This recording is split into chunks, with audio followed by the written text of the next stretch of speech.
long-standing rivalry packed with fierce on-field face-offs that have electrified millions. Brilliant. Tremendously entertaining evening. Loving it. And a rematch over 4 months in the making. It's India who win the T20 World Cup. South Africa are home. It's going to inspire the South Africans immense. Catch the T20 World Cup finalists going head-to-head in 4 action-packed T20 internationals. Live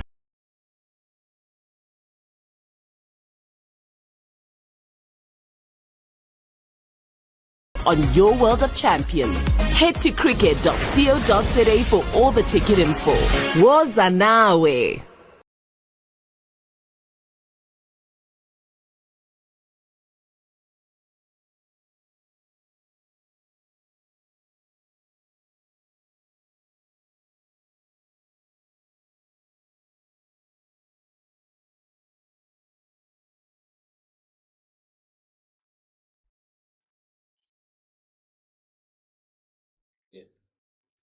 Welcome to Boland Park for the 4th day of this CSA 4-day series match between the Goldrush, Boland and the Dafabet Warriors.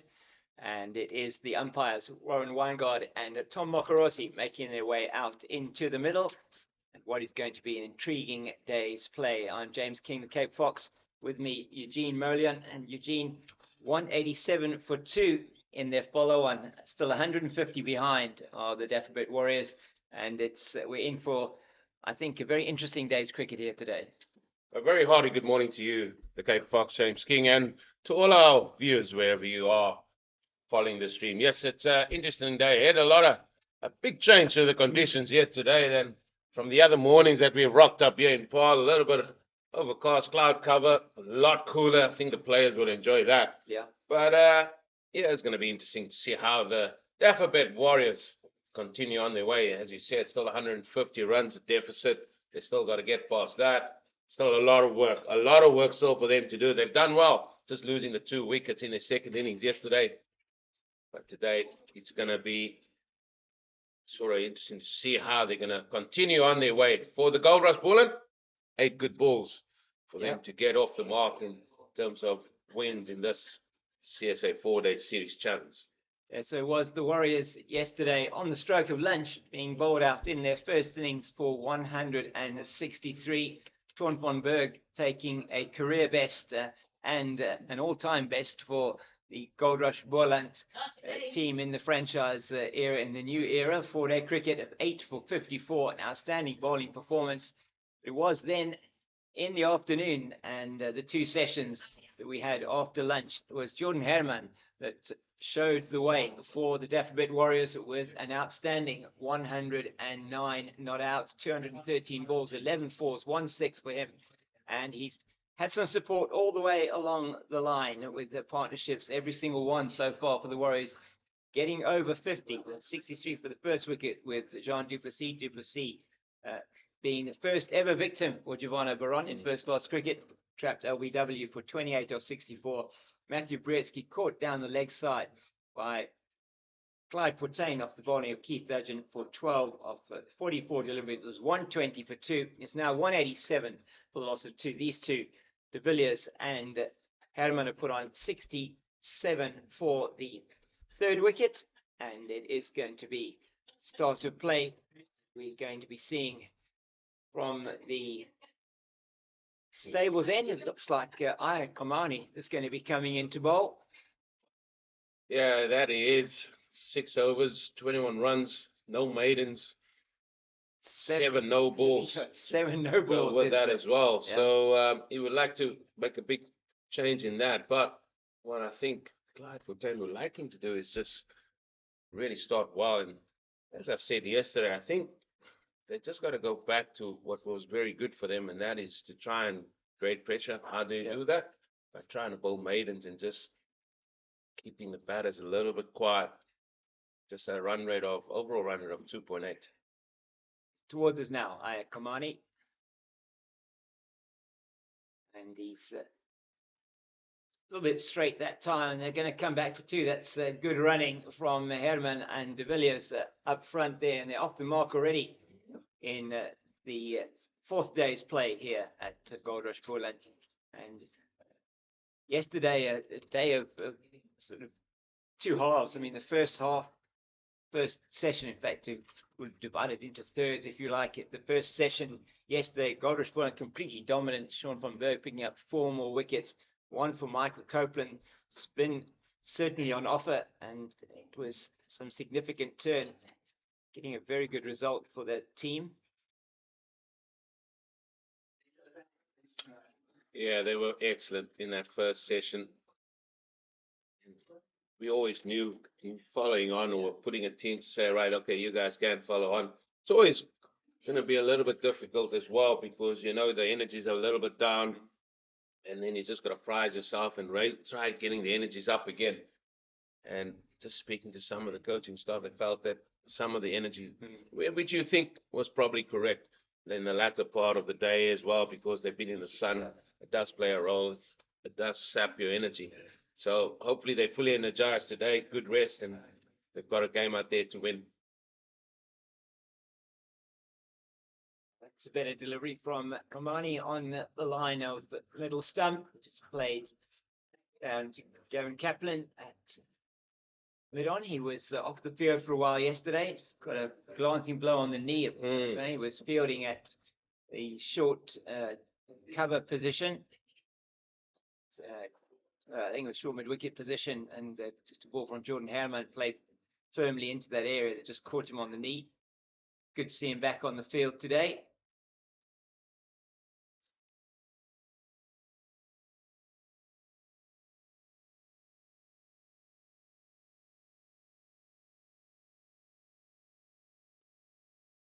An inquiry from the bowler to umpire Tom Mokorosi there, just off the pads into the leg side for Jordan Herman, and Matthew de Villiers will be on strike for the first time today. De Villiers early on in his innings yesterday, he looked a little bit, he's a little bit nervous, a little bit scratchy early on, but he's really settled down well. It took him a long time to get into his work. At one stage, his strike rate was sitting at 25. He's up that a little bit now. He's closer to that sort of 30 region, but it's been a grind for him as well. Certainly seeing on that run rate 2.8 to the over for the Dafabet Warriors. They haven't got away from Boland. That's, I think, one thing that the coaching staff would be happy about. Yeah, we also got to remember Matthew de Villiers playing for New Province there. Yeah. Dafabet Warriors is, well, that's it. Come from the Western Cape. Has a good pedigree. He's always been seen as a talented cricketer. Been involved with the academies down here, and he's made the trek up there to Quebec. And yeah, he's got to find his feet. And I mean, this is also going to be a learning curve for him, where you're not just going to start well all the time and plays the ball to all parts. Sometimes it's going to be a grind, and he's still there grinding it out for his team. Down the leg side. Not sure why the oohs and ahs. I mean, if you had put a full stump there, the leg stump, it still would have missed it. Was that far down the leg? Anyway, that's the first over done and dusted for this fourth morning here in Boland Park. And overhead conditions, you say, Eugene, today very different to what they have been in the first 3 days, with some cloud cover out there. Much nicer for the players out in the field. That'll help them just to lift those spirits. And Glenton Stearman, who's going to be opening from the Nederburg again, he's looking quite sprightly this morning, and he's going to be wanting to see if he can add another wicket to his name. It's going to be very important, you feel, if you're Goldrush Boland. Important thing this morning, just make sure you can try and get a wicket as early as possible. New ball due in 12 overs. Well, that's what I was looking at. And Glenton Stearman is into the attack. Yes, you want to give it to your number one strike bowler.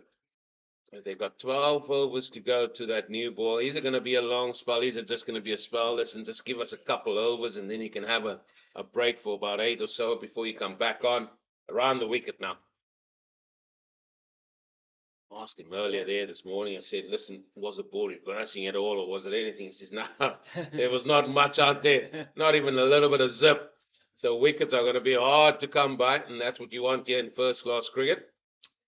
Yeah, that is certainly a test of the resolve of the players out there, tested their technique, tested their fitness, and it was really good to have both Ezra Poole and Jude Solomons here in the commentary box yesterday. Oh, that is just guided down in the gap outside the off stump. Very well played by Herman, down to the boundary at third for 4. And first boundary of the morning takes him to 115. Really well played, that was. Yeah, just a ball that was outside that off stump and just came forward on that front foot and just literally guided it down using the pace of Glenton Steelman. It's only the solitary man there. Gully line had is Sean Van Berg. Minute past him, it was 4 all the way. They've got a man on the point boundary as well.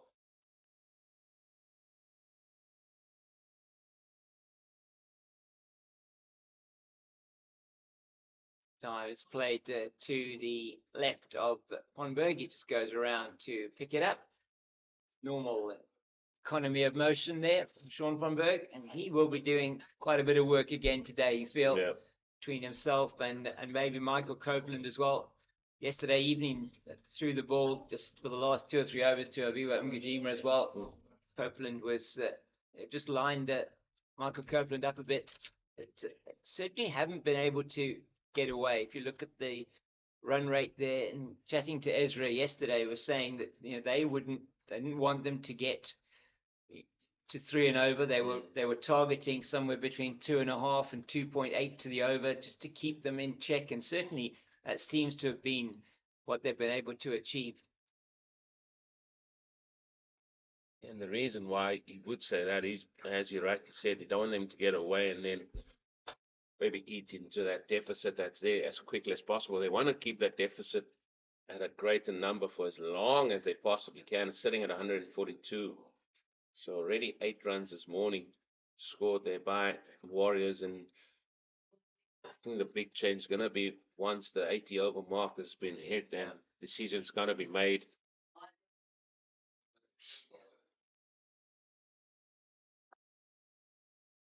So once again, just forward and playing that one back. And De Villiers, is interesting how he, just looking at it maps from a coaching point of view, is where he stands and how he's got that trigger movement immediately sort of across. He stands on leg stump, and then he seems to have that trigger movement across to the off stump. And that might have been why there was some oohs and ahs from Ayad Kamani at the end of the last over, because you perhaps as a bowler feel that if he comes across his stumps and you got the line, he does miss it, you might be in business.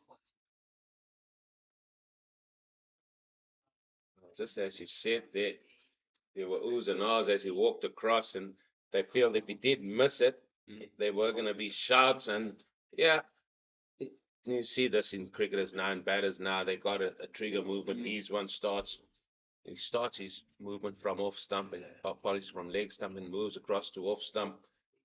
But that's a sort of indication he's backing himself to play the ball straight. So, I mean, if you can get one where it's a little bit skiddy on, or one that just keeps low, that does wrap it on his pads, can be in trouble. But for now, he plays it quite nicely. He's a good cricketer. Yeah. He's Matthew de Villiers. He's normally an attacking batter. He's got to play a kind of different role here. As you said, faced 94 deliveries for his 26. He's doing a job out there. It's all about batting time.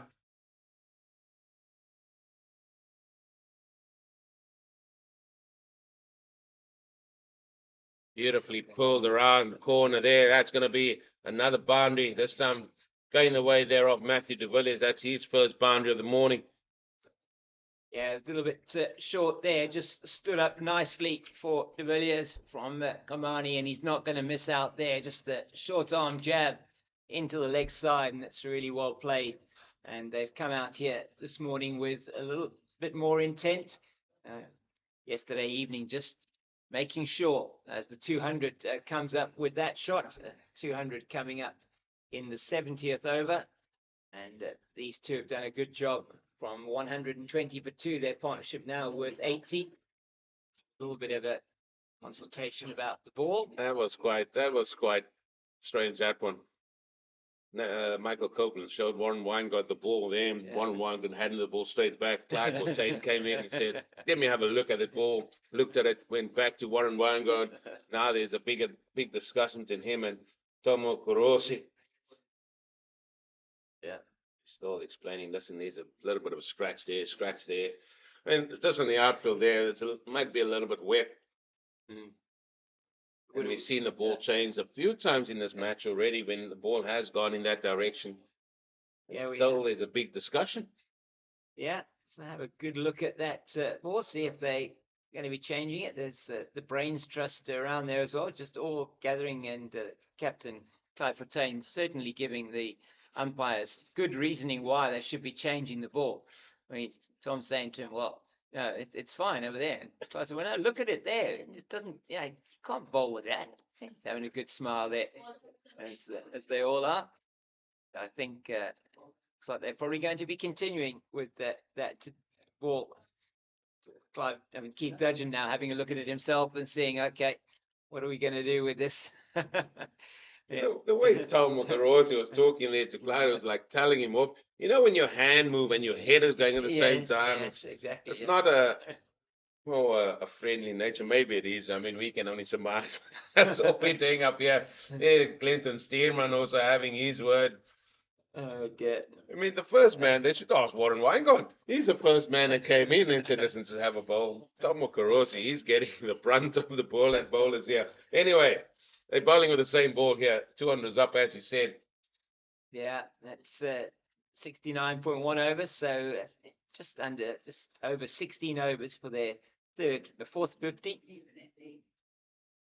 into the pads, and that's why that man is there at square leg in front of the umpire. There's two men at a catching position just for the shot that goes into the pads, and he maybe just overbalances slightly and plays it uppishly into the leg side. Otherwise, just not necessarily just a little bit of an attacking field. He's still got the man down at long leg.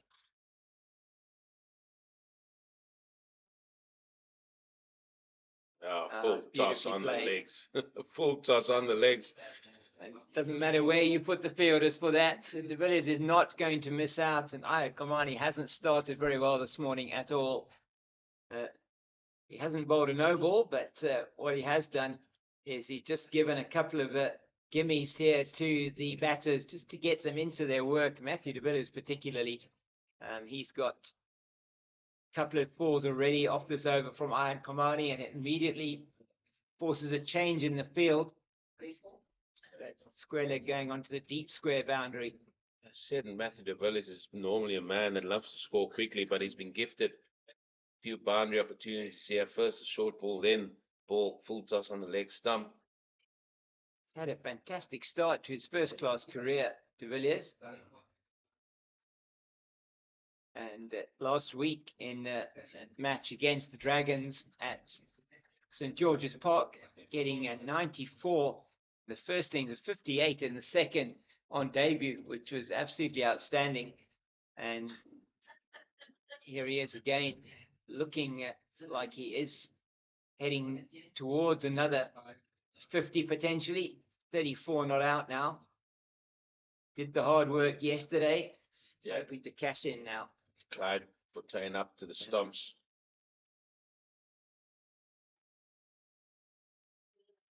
Just trying to keep him in the crease line there, but trying to get him to go too much down the pitch.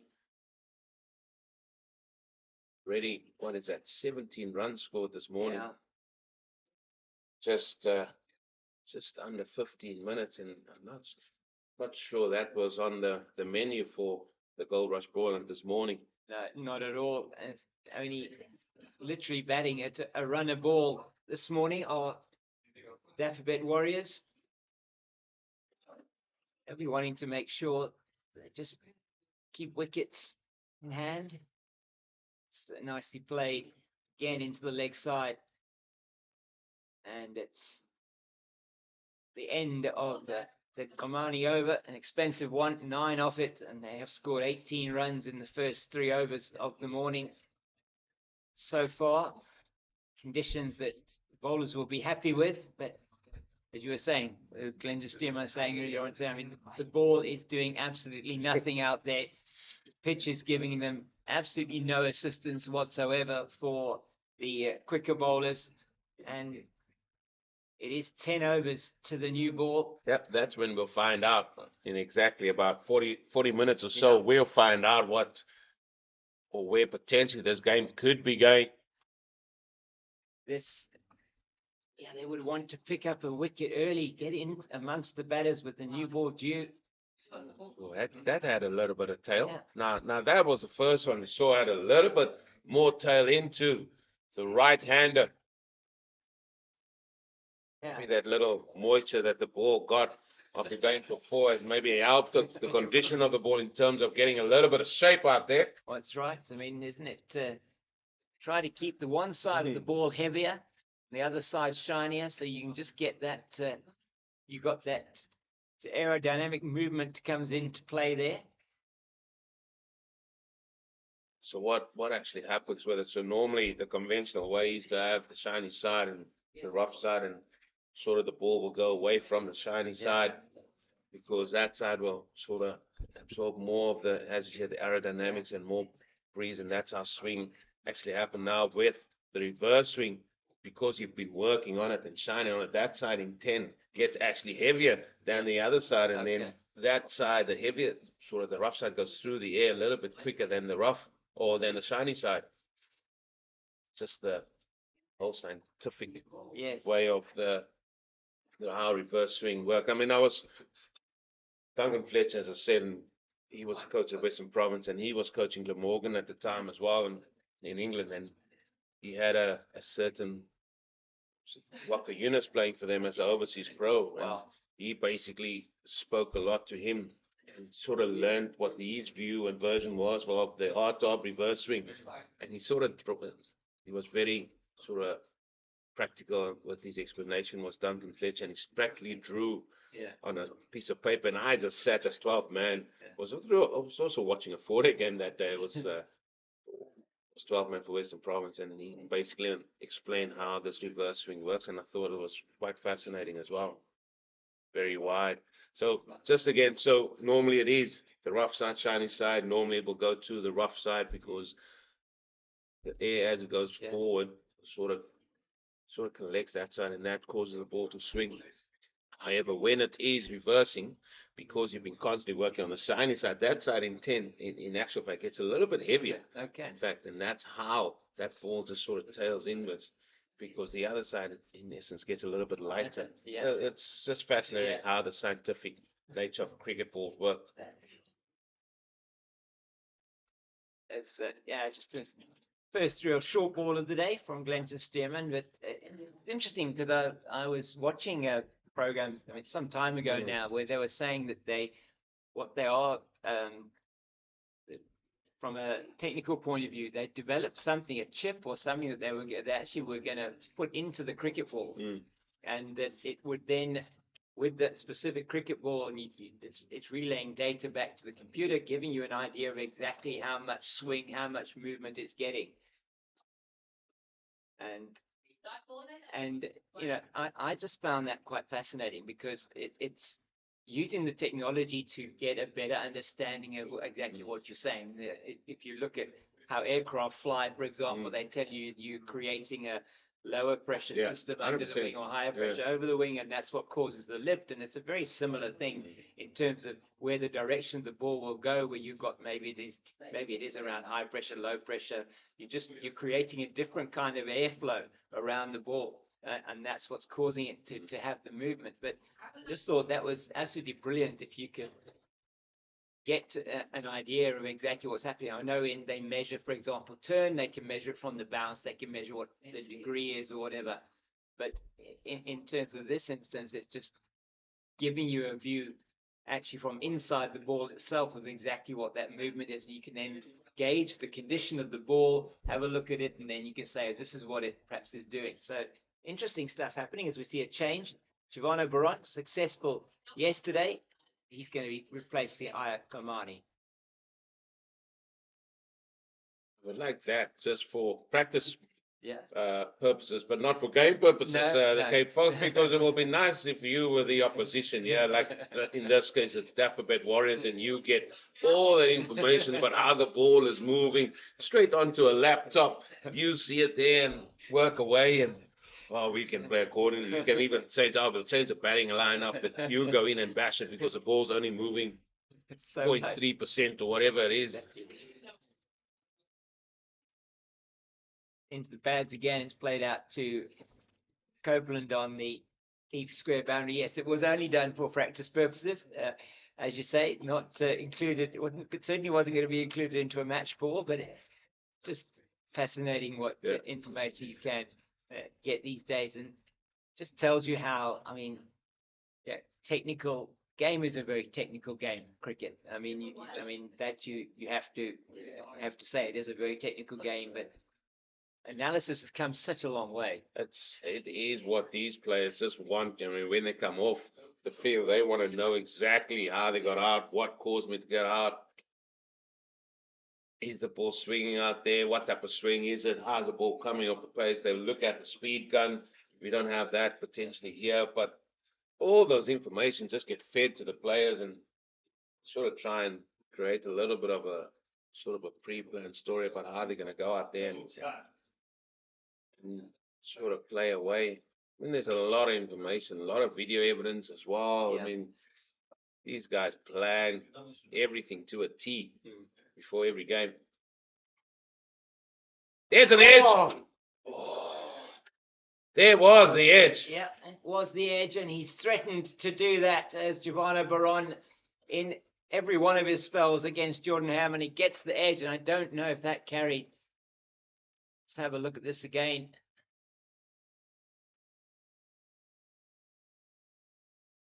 Not sure.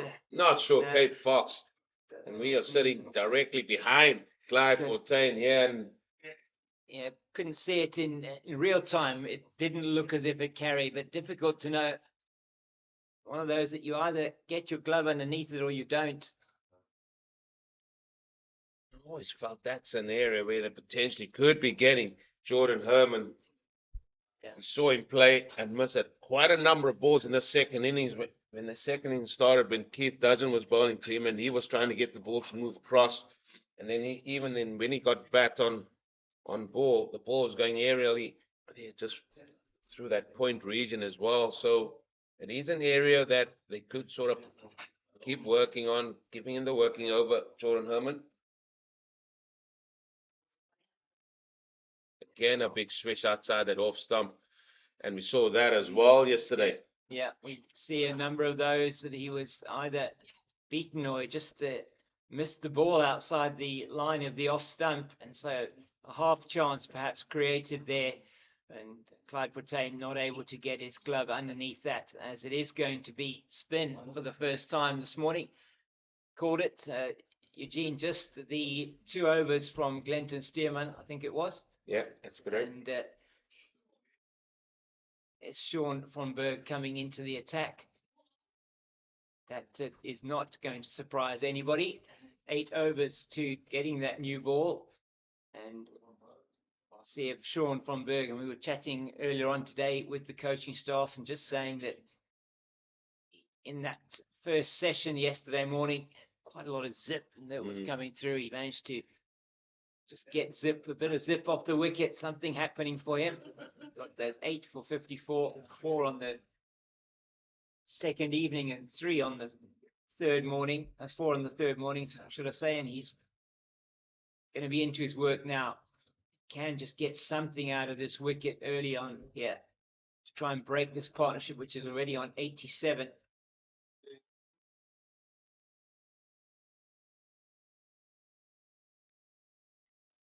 And they've been really good, these two, De Villiers and Herman. The loss of Brisky's wicket at 120 for 2.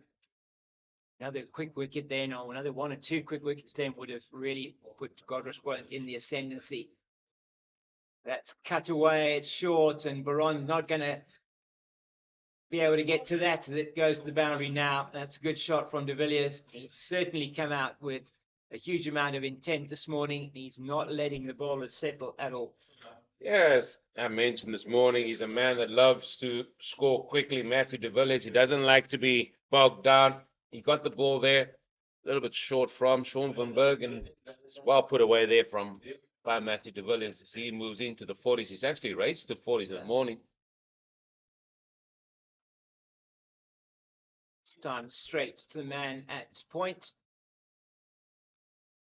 Yeah, you just, if they do, say, Goldrush Boland can get the breakthrough now, it certainly would be a huge boost for them. You just feel, though, Herman and de Villiers, by the same token, would just want to keep batting.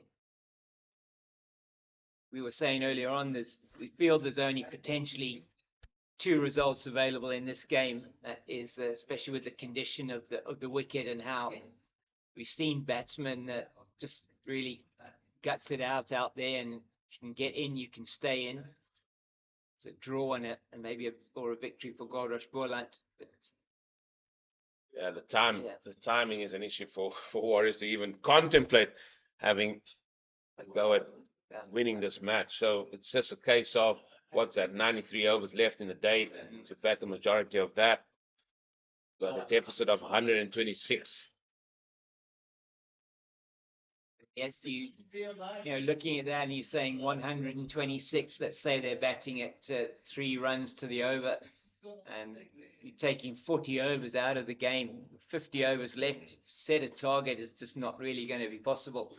So the only potential here you would sense is that as the day goes on, maybe wickets fall. We'll see what happens there. As we see, it is happening later today, 4 o'clock South African Standard Time this afternoon at Dafabet St George's Park in Gqeberha. It is South Africa versus India, and we are going to see whether the likes of Nkaba Peter, Gerald Coetzee and Patrick Kruger can help South Africa to come back in that T20 series against India. Oh, that is just hammered down the ground to the straight of the mid-on and goes down to the boundary for 4. Very good shot from Jordan Herman. Didn't sound like he got all of it off the bat. It was a bit of a clunky sound, but it goes down to the boundary nevertheless. He tried to hit the cover of this. I'm not sure if it hit Matthew de Villiers or something, because the ball sort of made a deviation from the line where it was. It was a full toss bowled by Baron. He just needs to settle in that line and length that he had. Jordan Herman in trouble. He needs to keep it outside that off stump. Yep, he does indeed.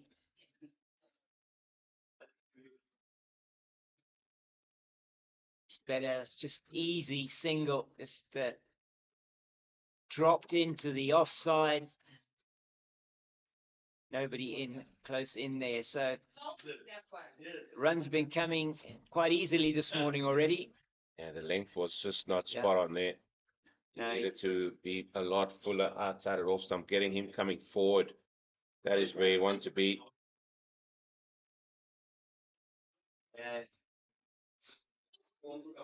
This is the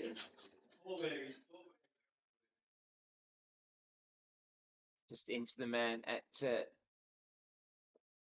second of those 2 short mid wickets. It's Aviwa Ngujima and Aya Kamani. Kamani fielding that one. Got a change here to the field. We've got Clive Dudgeon coming in at a shortish square leg. And we do have a man deep on the boundary at square leg. Bit of a Clyde Fontaine and a Keith Dudgeon. There, Clyde Dudgeon. Did you say? Did I say Clyde Dudgeon? Sorry about that. Keith Dudgeon. Yeah, I've got my players amalgamated, didn't I? Yeah. It's a 4th day. It was Keith Fontaine showing Clyde Dudgeon what to do there. Oh dear. Well, it must be a 4th morning. Well, my mind is somewhere else, clearly. No, it's not. You're here, Cape Fox. As well as the Knights versus the Northwest Dragons. The Knights, as we said, over the course of the 3 days past, see this ball, they really went about their business, lost a couple of wickets on that first morning after the Dragons declared, and then they amassed 350. They were in trouble there, but Senekwane, the captain, getting a double 100 there, very nicely. Northwest are currently 157 for 3, a lead of 39 with 7 wickets in hand. Yeah, Reynard van Tonder there at the crease and didn't play in their first match for the Dragons last week, but man, he's also showing some promise. Luba's also in there, looking quite good. Well said. Looks like a big partnership there. Yeah. Yeah, they were in a spot of bother. I think they were still 60, 70 behind when they lost the third wicket. So good partnership there at the Mangong Oval. Sean van Berg is going to be plying his trade again here in the second over of his spell. He is looking to break this big partnership between De Villiers and Herman, already worth 96. They've scored 29 already this morning. And it's been a really good first half hour for the men from the Dafabet Warriors. Just on the Eastern Storm and the Tuskers. Eastern Storm still trail by 56 runs with 3 wickets in hand. So looks like the Tuskers are well placed in that one. Just hope that they can have fair weather set up there for them to have a possibility. The other one, some start has been delayed. There's an appeal. There's an appeal. That one, I think, is pitching outside of leg stump. Going on the sweep. Jordan Herman. That will encourage Sean van Berg. He's got a man short at 45 on the leg side. He's got deep backward square, deep mid wicket, and a long on. He's also got a man next to the umpire at square leg and a mid wicket. The line of attack quite clear here to Jordan Herman. Oh, that one kept a little bit low. Herman getting down on it very well. That's just a little bit of signs of encouragement in the first 2 deliveries here for Sean van Berg. Oh, it's an interesting offside field. The solitary man trying to save one is at cover for the rest. There's a point on the boundary and long off. Polite, very polite inquiry. For the other 6 remaining fielders, they are all on the leg side. It is a fascinating field. Just know what the line is going to be, but Jordan Herman just got to be a little bit careful here. It's been a better over from van Berg. That one is the googly. Just a bit of the revs just going away from the left hand. It just comes, in fact, more into his pads. Just played it very nicely back to the bowler.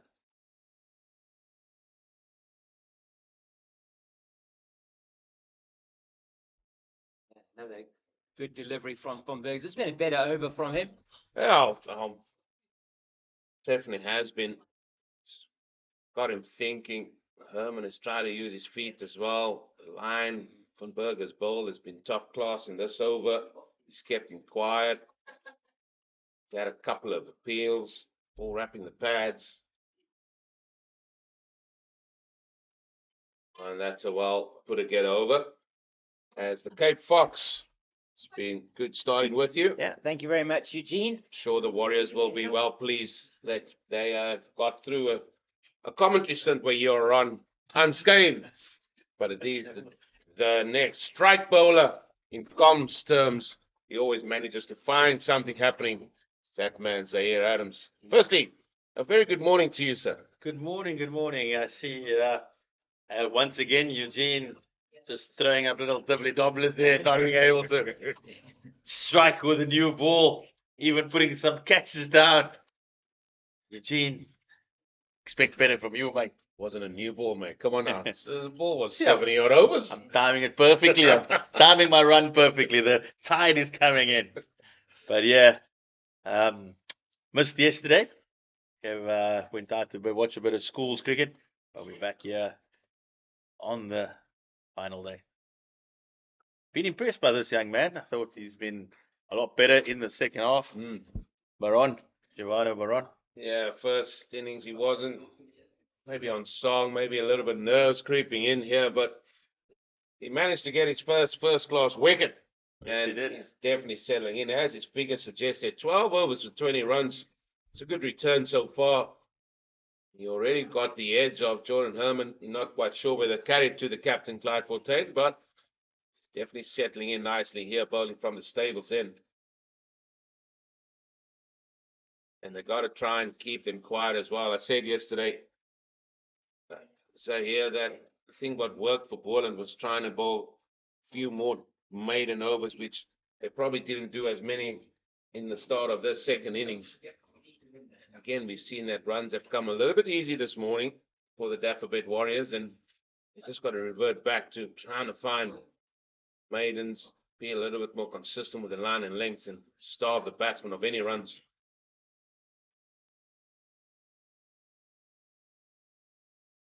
I think could be an interesting little day here.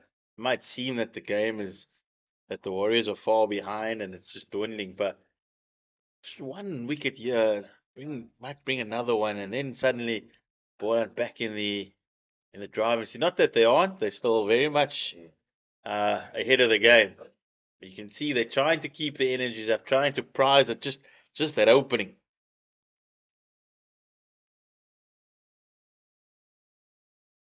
That he loses Sean van Bergen. They're going to come back for two. Peter Malan tidies up. Yeah, with the overcast conditions, you say overcast, there's clouds around as well. But you're not going to go all the way to 6 o'clock. Light could play a part as well. So that should also be part of the thinking. You want to make things happen, but you also know you don't want to be forcing things here. So you caught between a needle and a haystack a little bit. Ultimately, you won 8 wickets if you Goldrush Boland, and ultimately you want to bat 90 overs if you Dafabet Warriors.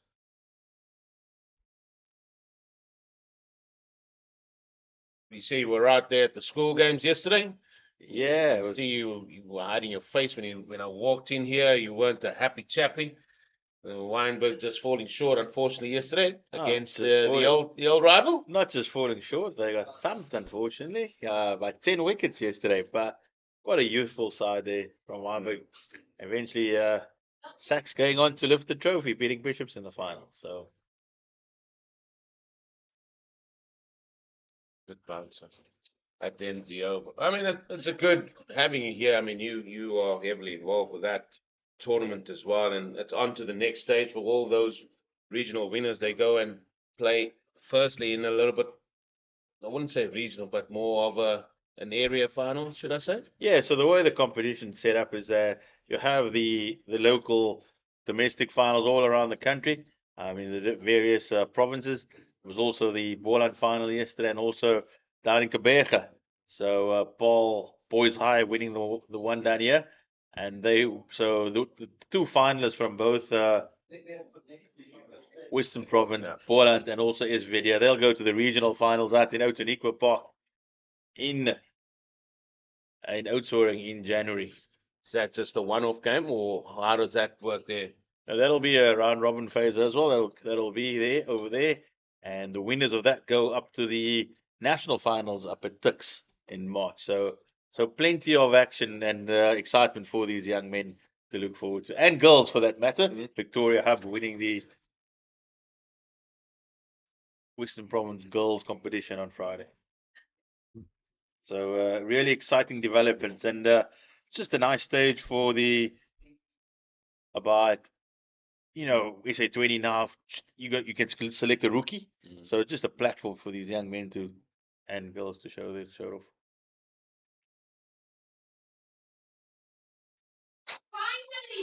Umpire Warren Weingart indicates us by taking his left hand, rubbing, just indicating it came off the pad. Yeah, I mean, it's also great for these youngsters. It's sort of a pre to the Betway SA20, isn't it? That they are forming part of that, and they can say, listen, I played in the schools version of this.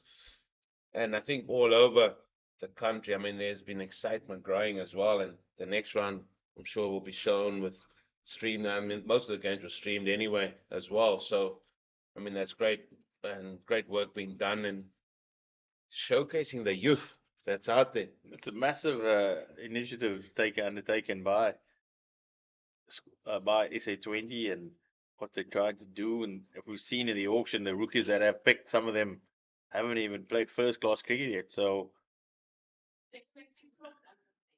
it certainly is a window and a stage for them to perform. You never know. You get a big score, and suddenly you find yourself in the big time. So definitely something to look forward to. As you say, you're 1 innings away. One innings Potentially. away. And like you said, it's streamed. It goes back to India. The owners have a look, and who's this kid? We want a bit of him. So yeah, very exciting. Very, very exciting. But Sean van Berg, he's just finished the 77th over. The Warriors now 218 for 2. Much better effort than we saw in the first innings, where Sean van Berg absolutely dominated them. Career best figures for the leg spinner. Yeah, and also that was back-to-back maiden bowl there by Shaw van Berg. So settling in nicely here. I mean, we're 3 overs away, and not going to sound like a stuck record here, but surely they will want to take a new ball. We have seen some interesting things at Boland Park over the last fortnight. So we shall wait and see.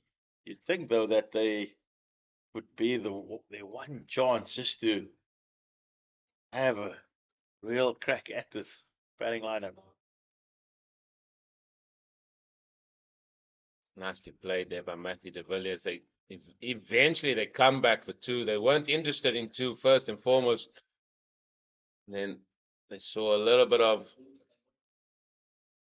just a chance to come for 2 as the 100 partnership comes up swiftly this morning. I have to say that there between these two, Matthew de Villiers and Jordan Herman. They batted nicely. They're doing an excellent job for their side by not just occupying the crease, but also getting the score moving forward.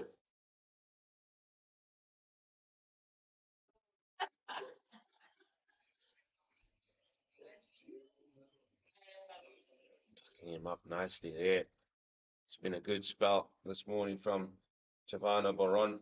He's looked in better rhythm. I felt when I saw him there in that first innings, maybe he just lacked the rhythm because his run-up wasn't as rhythmical as they say, maybe forcing it a little bit. He's definitely looking like he's got better rhythm bowling from the stables in there. Just tend to look at how the body is, the arm motion, the legs, are they ticking over like pistons? And that time is beautifully played by Matthew de Villiers. He gets the ball short, not overly wide, but well played and guided down there to third man for 4. How impressive has Matthew de Villiers been since he's come into this Warriors lineup? You can see he's got a big trigger movement across to the offside, but then just allows the ball to come to him and plays it through the backward point region. Another man from Western Province that have sort of moved elsewhere to go and play his trade. What school was he at, G? Oh, you're the schools, man. Well, Big Boys High School. I knew there was a reason why you asked me that. Yeah. Even in defeat, you will still rise. The Wynberg boys will still rise. Never ever sit down, mate. Never ever sit down. Maybe sit up top of a mountain, but yeah, that's a story for another day. But yeah, Matthew de Villiers, he's coming and it's one away from a third half century in 4 games. What is it you told me this morning? He'll sit up on top of a mountain 4 times over. Yeah. Let's leave that for another day. Not sure. What day will that be? Tomorrow? When they get back from the mountain. When they get back from the mountain. But yeah, some strange decisions school headmasters make from time to time. But we won't go into that any further. But yeah, so Matthew de Villiers, he's been a real find by Robin Peterson. He's certainly looked the part. Well, ask you a question. So you take the new ball. Or if you Dafabet Warriors, would you go and say, listen, after the first ball and just give it the old blinkers? Because I must say the light might be playing a part here. I'm just throwing that out there. We're not saying it's overly dark. I'm not saying that. But you know how players go about it. They give it the old blinkers. They walk. They say, I can't see, even though there's a big white side screen at the back of it. So Just throwing it out there, see? Yeah, gotta get the. What do you get the floodlights on? You allowed? I think so. Yeah, get the floodlights on. Not sure Boland would like that to happen, but Where's James? Where is he? how much does he want to win? Euroluck's no longer the sponsor at Boland Cricket, but yeah, so could be an interesting time. It has, I mean, with all jokes aside, it has really got a lot darker over here. That's why I asked the question. Yeah. I know your eyes are just a few years younger than mine. Right. I think we might have to see Sean van Berg operating with that new ball if they do take it.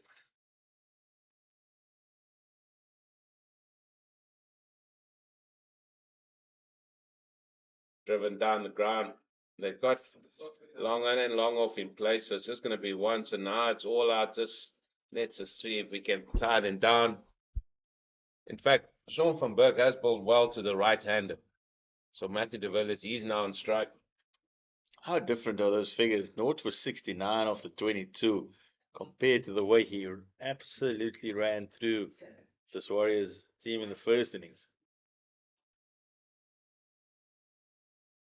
Good to see the way how teams adjust and, accordingly they realize that obviously it didn't go very well in the first innings. And what are we going to do to change that up? I would like to see Sean bowl it a little bit quicker. I can understand with the pace. Don't you think, Z? Just getting it a little bit quicker. Because at the minute, when it is a little bit shorter, you can see how the ease that Matthew de Villiers still goes on the back foot and plays it. It's just a question. I know he's a man that loves to flight it up. You see the arc of the ball and dipping and turning as well.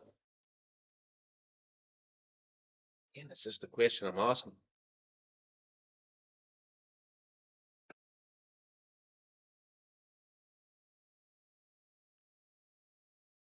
Definitely, yet you still feel that if Goldrush Boland are going to have a say in the result, this man is going to have to play a role. Yeah, no doubt about that. But that's a glorious shot just through point. 4 runs, and that brings up 50 for Manny de Villiers. 50 in back-to-back matches here in this 4-day series. It's batted nicely. He's come out with greater intent this morning than what he did yesterday. Said at the start, he's a man that doesn't like to be bogged down. Certainly looking the plum here. That's 3 half centuries in 4 innings for Matty de Villiers since he started his first-class career. So certainly something about this young man. Actually reminds me, and I'll put it out there, Eugene, after this. That's what I want to see. This apology before you get there. That's what I would like to see. Ball him a little bit quick. He saw the quicker turn, maybe a little bit of bounce there as well. As I was saying, he reminds me of another one with Boyd, in fact. He's playing for the Proteas Test cricket at the moment, David Bedingham. Similar, went through a little bit of stint of playing club cricket and wasn't really going anywhere for a while. And then was given an opportunity by Ashwell Prince. And we've seen how far he's progressed very quickly. Matty de Villiers has got the same attacking mindset. He doesn't allow the bowlers to settle. We saw the second inning, at least at the start of his second innings, he was a bit tentative. But once he settled, he's really started to hit the ball nicely. His good foot movement, makes positive strides down the wicket. Really looks to take a game forward. Makajima coming on from the stables then, placing Vana Baron. Can he be the golden arm that Boland will be searching for, striving for? Yeah, just on Bellingham, I think he's learned his game very well. He even spent many a season, even the past winter, he also was away over in the UK playing county cricket, and he certainly added to his game. He certainly knows how to bat long and to score big runs to go with that. I think he's prolific in county cricket. He was the top run scorer in Division 1 for Durham. And watch his innings, its strike rates are amazing.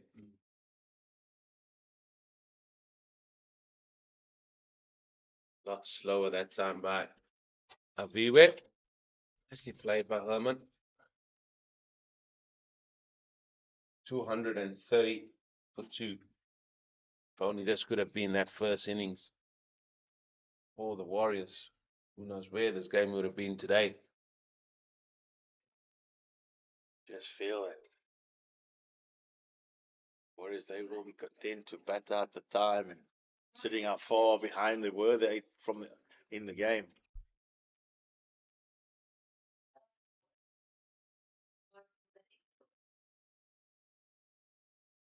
The ball's coming around the wicket here. That's why they got to slip in place just if the ball does just skid on. Just trying to wonder where the floors was coming from, and it is the game outside the ground, just to the left of us. The crowds come in. It's the old derby here, just outside the ground. The locals come in.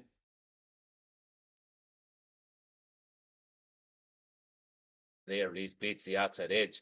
Beats the outside edge from around the wicket, just skidding on.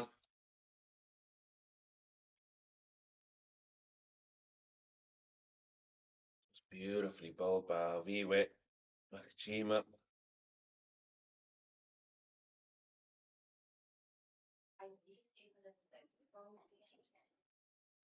Well, that dot brings the end of over number 80. So decision time, Mr. Adams. This is the decision time. We've seen Boland do some strange things, but it does look like Clinton Steedman's walking up. So there the old ball goes to the pavilion. We want the new nut. Get that thing off here, please. Very quickly. Please do. And it's always the fast bowlers that throw the ball. Give me that new one. Now this will give us an indication where potentially this game is going. Still 85 overs left in the day. Overcast conditions. Not overly hot out there. This is the time where you look at Clinton Steedman. He's a senior player. He's played for the Proteas. He has tasted cricket at the highest level. This is when you want your big players to step up. You are in the driving seat. The lead is still 100. Is this where you go to Clinton Steedman? You got the new ball in your hand. Give us at least 2. That's what we need from you. That's what the skipper is telling him.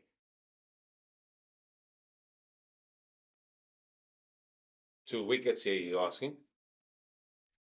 I think now is the time. Once they take the new ball, anybody that comes on, they need to take a wicket. They got to bag a wicket here for Boland to start eating into the batting order here of the Warriors. What I would like to see, though, is maybe another catcher. They've got one slip. They've got a man just wide. Let's just call him Gully for now. So that's also there that goes past that man at Gully for 4. Well played by Herman. Just the length a little bit short there from Clinton Steedman. so. Eugene, it's just mystifying that you're leading by 100 runs. There's all things being equal, only one team can force an out-and-out result here. Surely, when you got the new ball, you got to have a slip cordon. It's just you got to give yourself the best chance.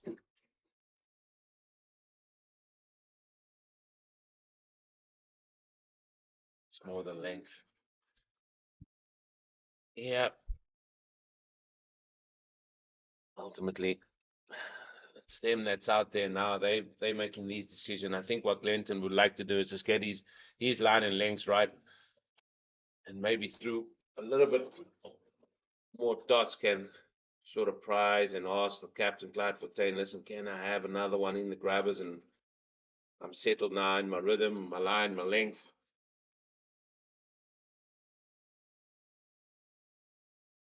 Still a bit that's too short for me because he does play so from the crease.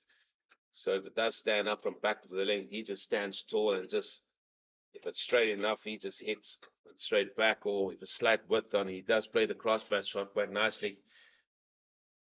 Draw him forward. You've got to forget lunging, trying to play it with his hands. the cover out. Let him go. Let him say. Also surprised he didn't come over the weekend and bowl across him with that new ball. We've seen him play and miss a lot of balls as well. There's a cross batted shot. Again, that back of a length just stands up, and he's played that nicely. He moves to 128 now. I'm sure you and the Cape Fox could continue that debate, I'm sure, in about 10 minutes. I think it's. As for me and my thoughts, I will keep them. No, you just want it. So with Matty de Villiers on strike, you've got 2 slips and a gully. Got a fine leg. That just looks like you're giving Glenton Steven a little bit more of a chance.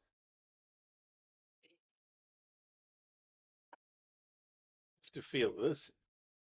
To be fair to Boland, the new ball hasn't really done the trick as they might have hoped. They're going to have an opportunity to put fielders in positions where the catches might go. Won't be wanting to defend the 107. That's not what you're wanting to see.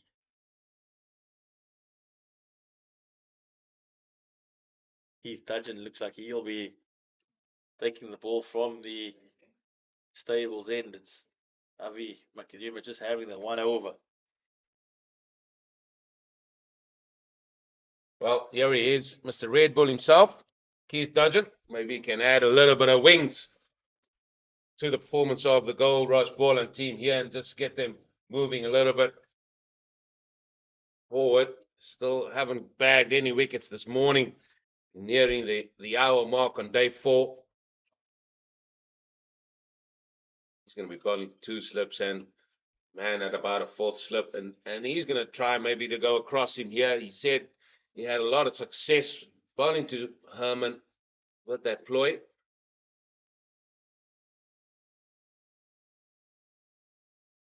He does get it there, but it's a ball fuller in length. Great work by Ron, keeps it down to 1. One aspect of this partnership that has been really good is the running between the wickets. Matty de Villiers and Jordan Henman, they've not left any runs out there. Certainly try to maximize every opportunity. Just shows that it flows into the intensity that they bring to the crease.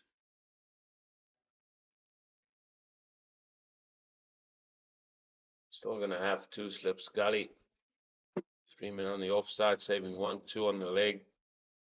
Sort of standard field here. There's swing. Oh, there's a little bit of swing. That has been driven past a diving Gamane. That's gone for 4. Absolutely have no problem with that from a bowler point of view. Matty de Villiers is somebody that likes bat on ball, so he's going to throw his hands at it. That's how you can create the opportunities. Just evaded the point fielder. Fortunately, the point fielder is up. He's not trying to save the single. I don't have a problem with the boundary, but that is how you're going to create chances. You're wanting Matt de Villiers to throw his hands in. Well, interesting to see it. That was fairly wide, and that maybe had more swing on it. If he gets his ball swinging from a little bit closer around that 4th or 5th stump, that's what he's looking for. And about that area around there.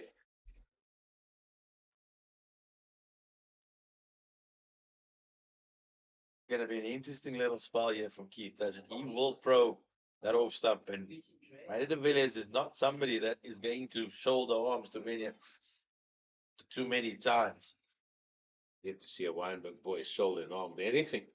They're out there to score runs, mate. Jacques Callis was the last one.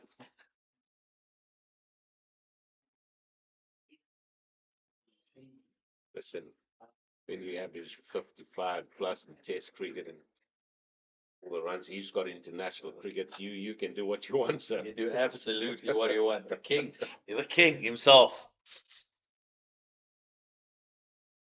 Not called the Jacques Callis Oval for no reason. See the leading run scorer at Wynberg. Richard Levy. Richard the Bear Levy.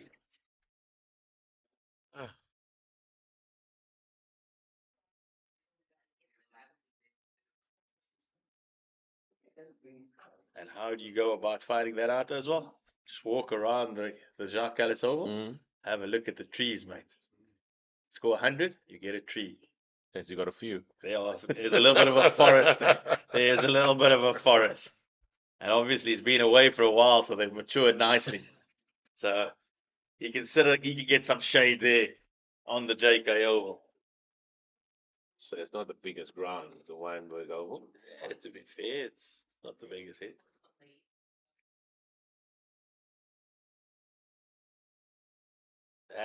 That is what Keith Turgeon wants. He wants Matt de Villiers pushing in front of his pad. It's the end of an interesting over, the 82nd. Warriors 240 for 2. It's a bit of a Wynberg history. Who was your biggest rivals? Who's deemed to be your biggest rivals? Has to be Sachs. Has to be Sachs. Has to be, without a doubt. Two older schools in the country. The older schools in the country. So when you guys get together for the old Sachs, Wynberg, derby, no love lost. No love. Parents, everybody get involved. Yeah, old boys. Yeah. Actually, in any sport. Every sport. It's the two older schools in the country. It's a fairly friendly rivalry, I would say. It's lots of mutual respect between the two. Not after the statuses I read on your WhatsApp status after a Sachs Wynberg game. That's just a little message to the Proteas test coach. He has an affinity at Sachs. His youngsters there, and just a little bit of banter between the two of us. He had a full go yesterday, I can say. He was absolutely. He said it's sweeter than winning a series in Bangladesh, beating Wynberg by 10 wickets. So it was full on banter. He was absolutely loving it. Best line of the day. Even the 20-1 wins the Rothmans July sometimes. So lots of banter. Yeah, it's what South African sport has been built on. I think you go all around the country. You come up here. We did during the winter. We're here for Paarl Gym and Boys High. That's just taken to an entirely different level. That's two towns just a line being drawn through the town. You're either on the green side or the blue side. I went to that derby out there in they can't even have it at the school ground. Yeah. They go to a stadium. Oh, that's pulled away. Fine leg. And everybody sort of gets shoved in. Fourie Stadium, that's what it's called. Yeah. You get shoved in. And thankfully for us, whenever we're on comms, they're a little bit higher up. I mean, just the spectacle itself. I mean, the whole sort of day leads to everybody singing their song, the school singing their song, everybody parading, all the players' pictures and photos being shown to everybody. I mean, what? No, it's next level. Next level. I had the pleasure actually of this year being involved. So it's not just the game on the Saturday. No. It's a whole build-up throughout the week. There's course there's rugby in the evening, old boys. It's the guys who are senior businessmen and individuals having a full crack at each other on a Wednesday night. But I had the pleasure. So did the hockey at the junior school already from the Tuesday.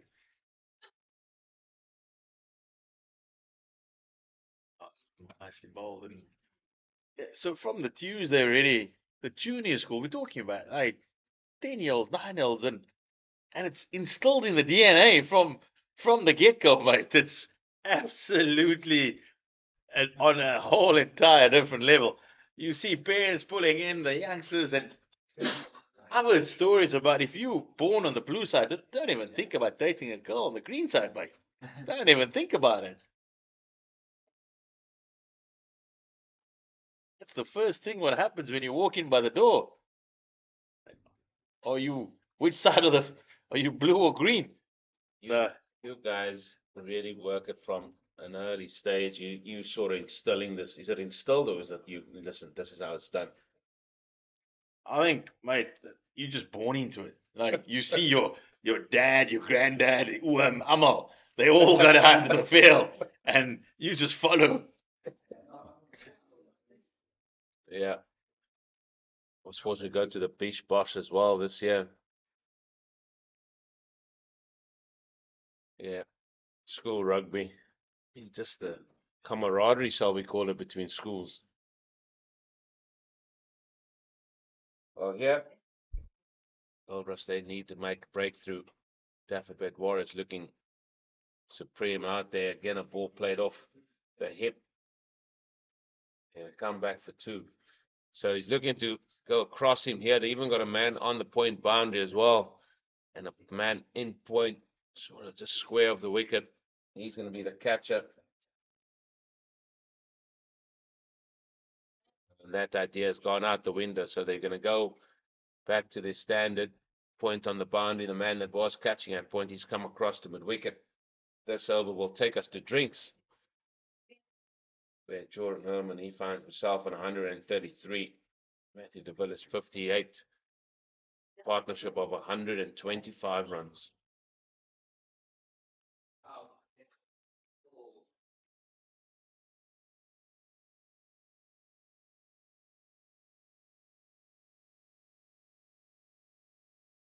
Really is an intriguing spell here with a new ball. I've seen Hinton Seaman go past the bat of Jordan Herman. It's funny, he's on 133, but he's the one that's offered a couple of chances. Matty de Villiers, he's just been rock solid on the other end. It's true on that area, and he's just asking Herman, listen, tempting Herman to go and have a crack at it. We'll say, see, the light might play a part here as well today, for sure. Clouds are not moving anywhere.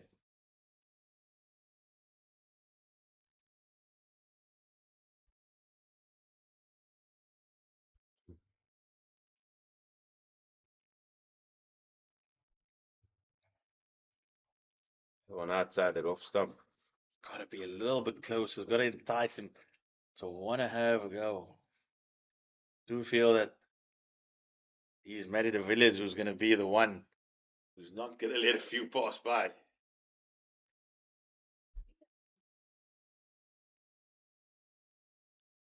Well, we've nearly had 60 runs. In fact, we had 58 runs so far this morning. It's come quickly off 17 overs.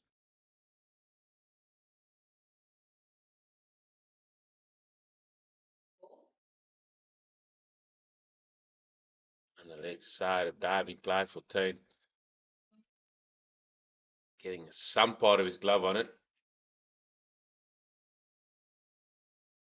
Could be in a situation where the lead could almost be evaporated by lunchtime. Just under. So I think they still have to go some after lunch. But I hear what he's saying. 92 still the deficit.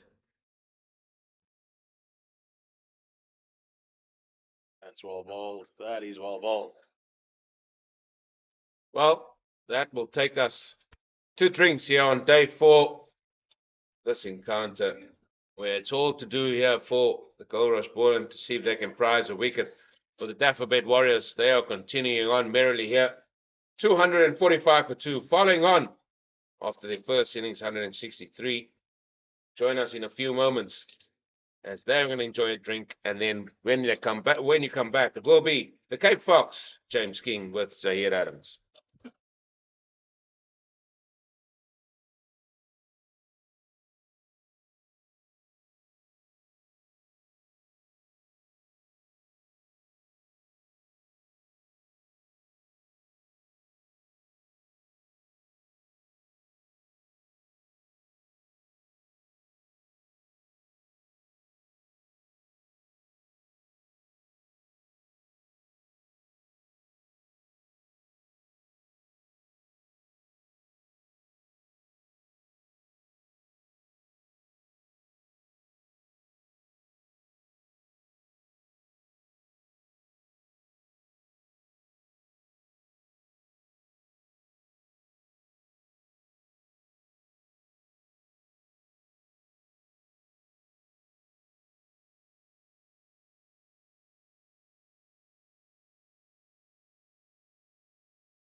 Boland and the Dafabet Warriors.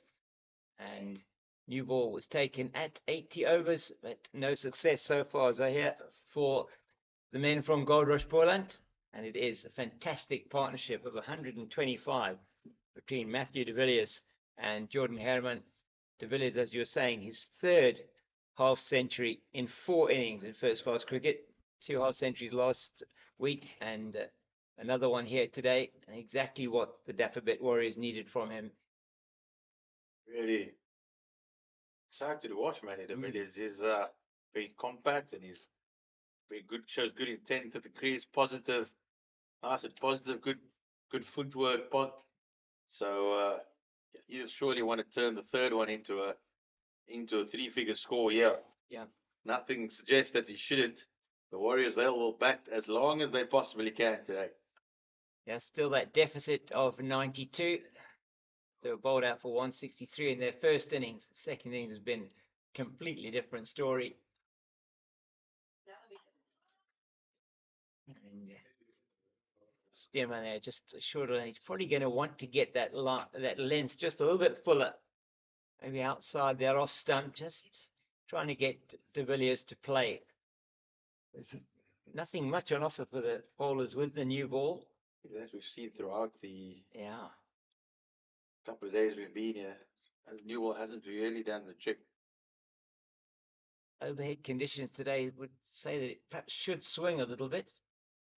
So Yeah. Dutch, and he found a little bit from the other end. Wanting Clinton Stewart to get it up there. You shouldn't be afraid, be driven through the covers. I think that should be more the intention. You're wanting him to get on that front foot and really playing at it.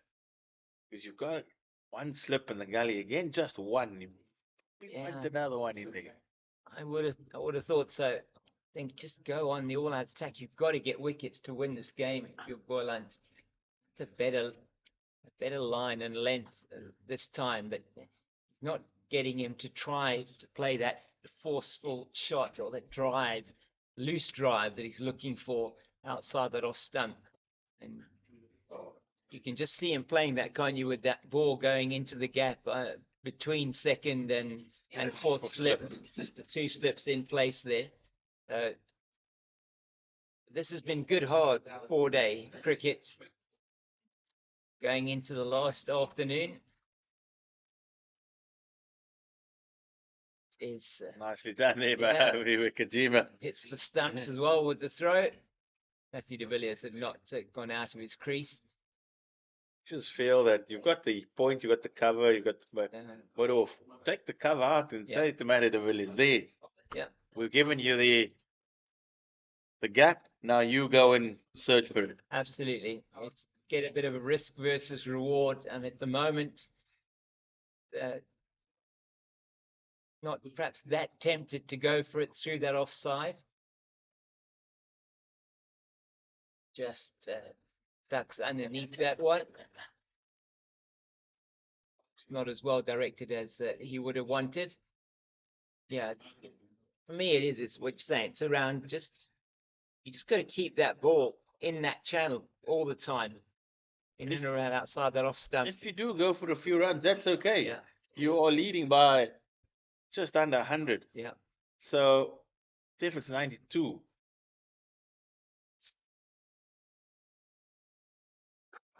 That's the one. That's better. And it's just perhaps a little bit full on that occasion, and it gets played beautifully through the covers by de Villiers for 4.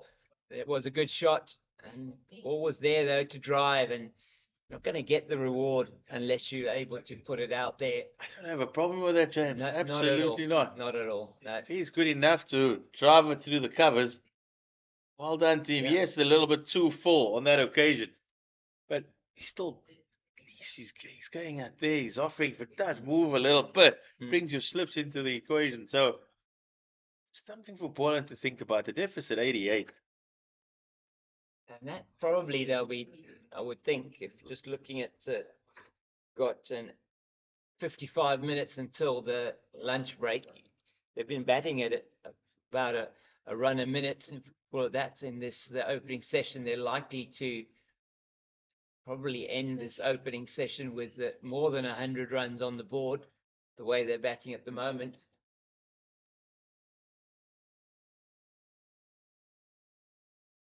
And it's going to mean that somewhere either on the stroke of lunch, or maybe, if they go quite quickly on the stroke of lunch, or probably within half an hour after lunch, they're going to be, if these two stay together at least, they're going to be batting in the positive. You just don't feel there's enough time in the game that the Warriors to get enough runs on the board to put Boland in again and bowl them out.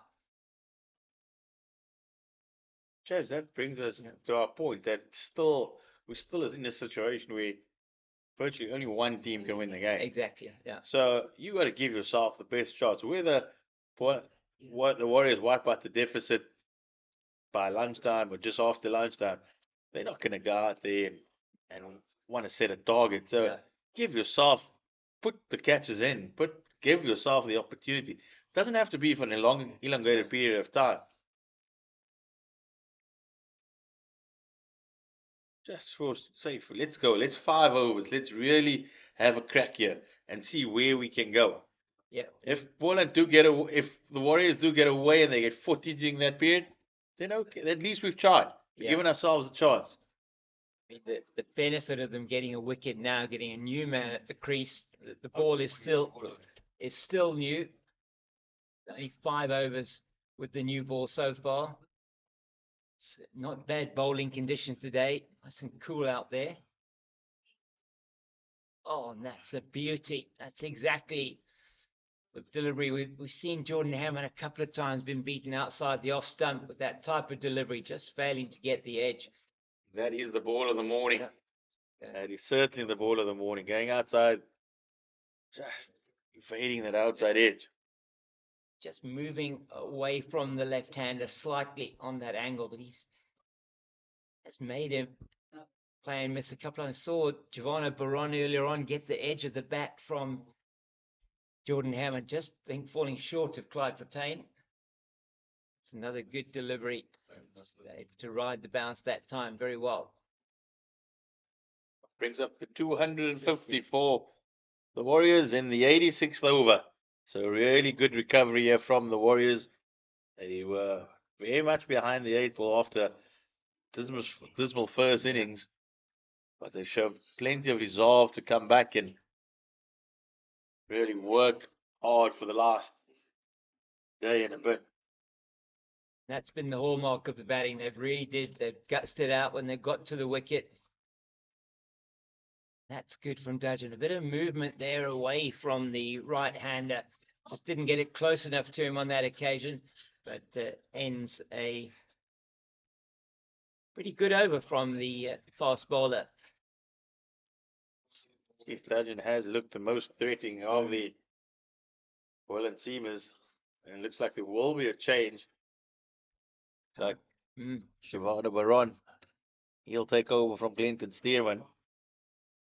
Baron was impressive in that spell earlier on today. He's been the one who's actually been putting it in the right, in those sort of areas that you want to be bowling. Young man, he's taken his first class wicket in this innings. 1 for 28 of 14. Given him now the opportunity with the new ball before they presumably then turn to the spin again of Van Berg and potentially Copeland or Ngajima. Komani in his couple of overs this morning really didn't get it anywhere near where he would have been wanting to get his bowling. Was really quite expensive. See Baron what he can do from this Niederberg end. Oh, and that is in the air. Did he get his hand to it? I think he did. It's been stopped there in the covers. I think that's who's that? It's Aya. Is it Aviwa or is it Aya Komani? I think it is Aya Komani. That was hit in the air, and it looks like it was above his head. Looks like he got his hand to it. So the small little chances Giovanni Baron certainly creating. And he definitely got a hand to it because he's still holding it in grimacing in pain. He's Agamani. Yes, just above his head. Somebody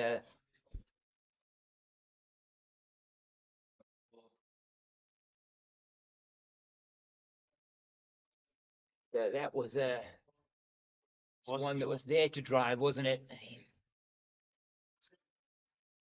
created the chance. It's played very nicely down to Dudgeon at mid-on. Chance was created. There's just been some of these half chances that haven't gone Goldrush's way. No, they just haven't gone their way. I mean, just think back to yesterday. The score was on 2 when Jean Duplessis was bowled by Glenn Stearman off a no ball. And you just think how different might this game have been had that wicket gone down. Must be honest with you, James, I have no sympathy for bowlers. No, not I've at seen all. it on way too many occasions. We saw it in the first innings as well. Yeah.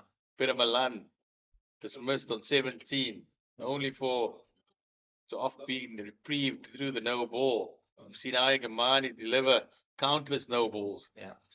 It's just pure discipline.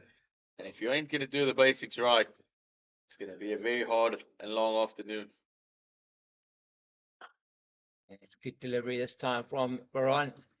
And absolutely, it's been all toil now for the men from Goldrush Boland. They bowled 73 overs and 4 balls in the first innings.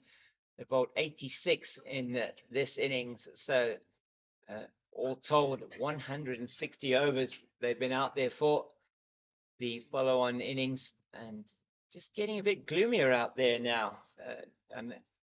Here, and just light may also become a factor soon. That's another good delivery, nicely angled into the offside by De Villiers. I think the mountain, you can have a look up at the mountain, it's just disappearing slowly. We saw it earlier in full bloom, but clouds is coming in. I saw Avi Makajima also earlier, just looking up at the heavens and feeling as a few drops started falling as well. So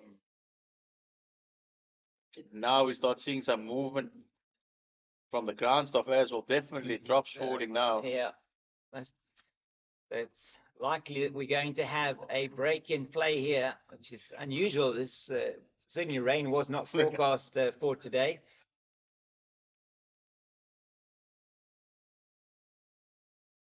When you start seeing the ground stuff making the movement, then Yes, then you are getting worried. definitely. The They're CEO really- James Patten, he's along with him there. So Rupert, So, yeah, now the umpires are getting. groundsman. You can see They're going to be having a chat to the umpires now. Matty De Villiers just trying his bat. So definitely, It looks like they're going to be going off. Yeah, they're asking the ground staff to bring the covers onto the ground, and got a little bit of drizzle here at Goldrush Boland.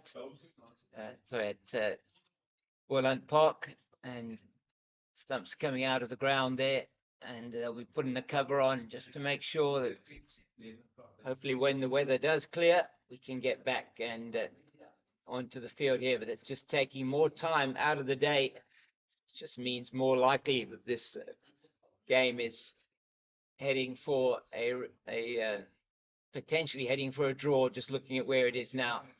It's 255 for the loss of 2 after 87 overs. The deficit now is 82. Jordan Hammond, 138 not out. Matthew De Villiers, 63 not out. A brilliant partnership from these two for the Dafabet Warriors of 135. And 2 wickets to 4. Those went to Giovanni Baron, got the wicket of Jean Duplessis, and Keith Dudgeon got the wicket there of Matthew Britsky. But that seems a long time ago now if you're a Goldrush Boland player. And we'll say goodbye for the moment, and we'll be back with you when the weather does improve and we get back onto the field.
long-standing rivalry packed with fierce on-field face-offs that have electrified millions.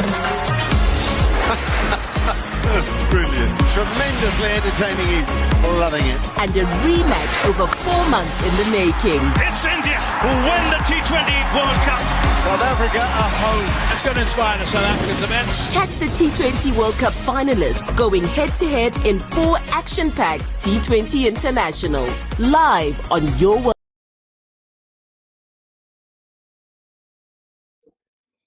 Good afternoon and welcome back here to Boland Park here in Paarl for this 4-day series Division 1 match here between Goldrush Boland and the Dafabet Warriors. It's day 4 and we had a little bit of a rain delay that led into the lunch break as well. 255 for 2.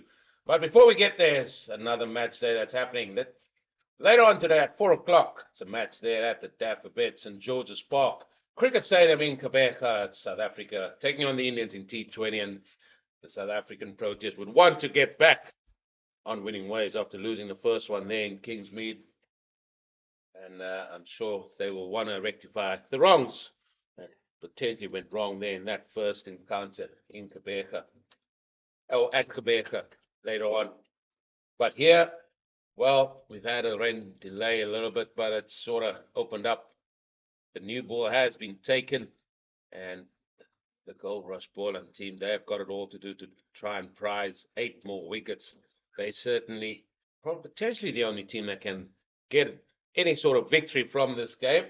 My name is Eugene Merlin. With me, Zahir Adams. And Zahir, well, it was a little bit of a rain delay, but we're back out there. Thank you.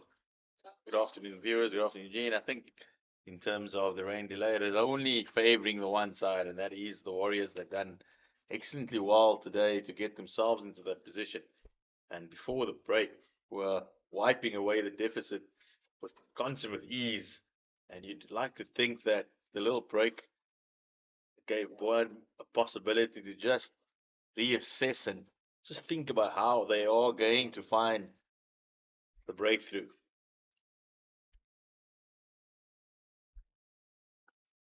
He's Keith Dudgeon that he's bowling this first over after lunch. He's bowling from the stables in. Yeah, time being taken out of the game.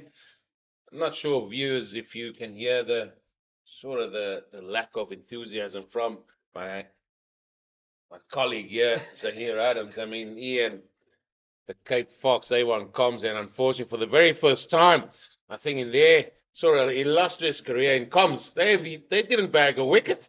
We only had 1 over each. Doesn't matter. Side. Doesn't matter. Wasn't enough time. Give us 3 at least, mate. And then, yeah, that's our strike rate. That's taken a bit of a dip there. Well, I still blame James. He set up the commentary sheet from the morning. 2 of us took the new ball. It had to be James and I. Similar to that point fielder. Makes no sense. But here we are, and that's beautifully clipped away there by Matt de Villiers. Nice young talent he's proving to be. yeah, what a move it has been for him. As you said, there 350s in his first 4 innings for the Warriors, and this is on sort of heading towards the leg stump there, beautifully picked away. And they're sort of homing on that because he does have a big trigger across the stumps, and I mean, the bowlers will just be thinking, if I can just wrap him on the pads. But so far, this man, Matthew de Villiers, have had an answer to everything that the Boland bowlers have thrown at him.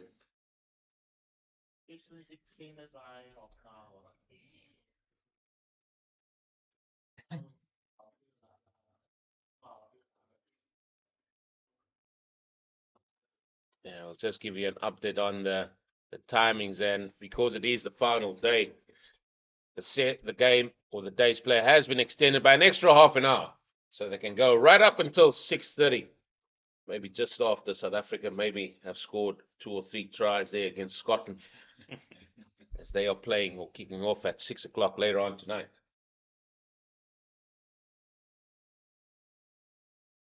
Sure, all these lads they'd want to be in the change room by then. Feed up and watch a bit of world champions in action.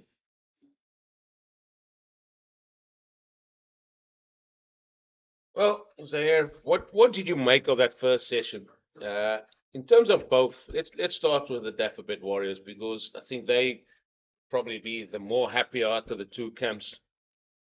Well, for the obvious reasons as well, but they certainly came out and played really well. Certainly, lots of positive intent shown from particularly De Villiers and also Herman. They weren't just allowing the Boland bowlers to bowl at them and just try and occupy the crease. They knew the best way was to keep the scoreboard moving. They showed plenty of intensity, particularly running between the wickets, pushed hard, went for the ones and the twos. So that just shows where their minds were at. They were at no point thinking about survival. It was never just about survival. And that is the key when you are that far behind. You don't get sucked into a defensive mode and thinking we've got like 77 overs left for the day and we just need to get through that. It was more a case of let's see how many runs we can get and possibly we could get ahead here and then ensure that whatever transpires, at least Paarl will have another bat. There were a few chances. There was one to Clyde for Tain, just not able to hold on from this very man. He's been impressive for Boland. Javan Baron, he certainly looked like that he wants to play a lot more first class cricket. He's come into the side and he's really bowled his heart out and also got the ball to just move a little bit more than the other seamers, particularly Glenton Stearman.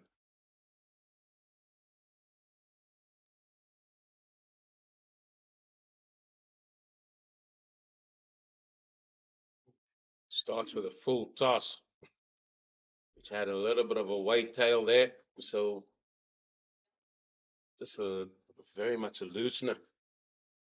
He also was the way both De Villiers and Herman approached Sean van Berg, and they were a lot more positive against the leg spinners today than was in the case in the first innings.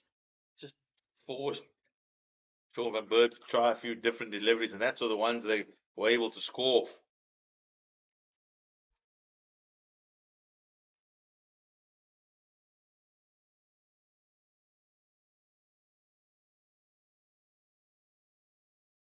That's where he was very, very comfortable. Jordan Herman with ball around hip height, whether it's straight, even if it has a little bit of width on his, put it away nicely. It's when you try and bring Jordan Herman forward, just on about that fourth, maybe even fifth stump.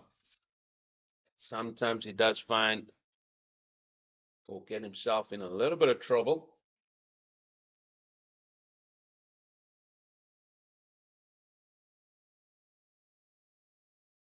That's an excellent line to him, right about there. That's where he's got to stay. Then, in terms of Boland, what do you make of their first session? So, spirited effort, but there just weren't too many balls in the right areas. So, Agamani ran in and not his usually bustling self. Just allowed Warriors to get away a little bit this morning.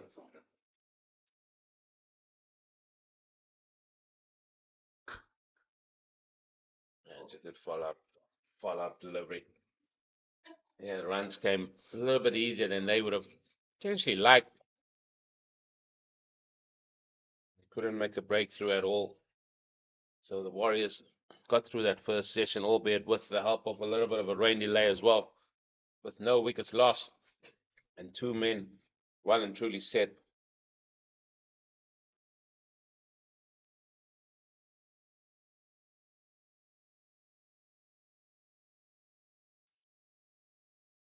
Left by Jordan Hammond. Has say struggle, but there has been periods of uncertainty outside that off stump. He's edged a few through the vacant third slip region. There has been an opening for Goldrush Boland. It's just been outside that off stump of Jordan Hammond. Starting to come around the wicket now. That one goes down the leg side. That will just the one run off that over. The deficit, 75 for the Warriors still to get to. I will also say that the light has got a great deal better. Whether we'll get to 6:30, that's another question. That's possibly out of the equation. Eugene, we saw it just close up very quickly earlier today, and surely Boland, they will be desperate for the breakthrough. Partnership continues to grow. 142 already. Certainly is just starting to put the Warriors into a position of safety.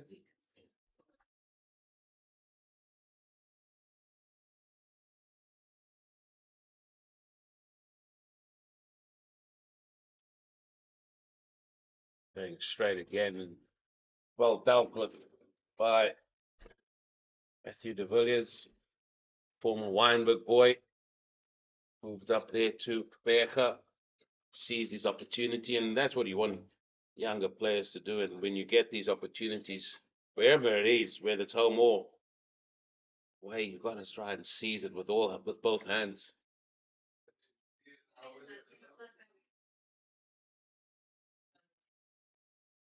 Keith Dudgeon is zoned in on the stumps here.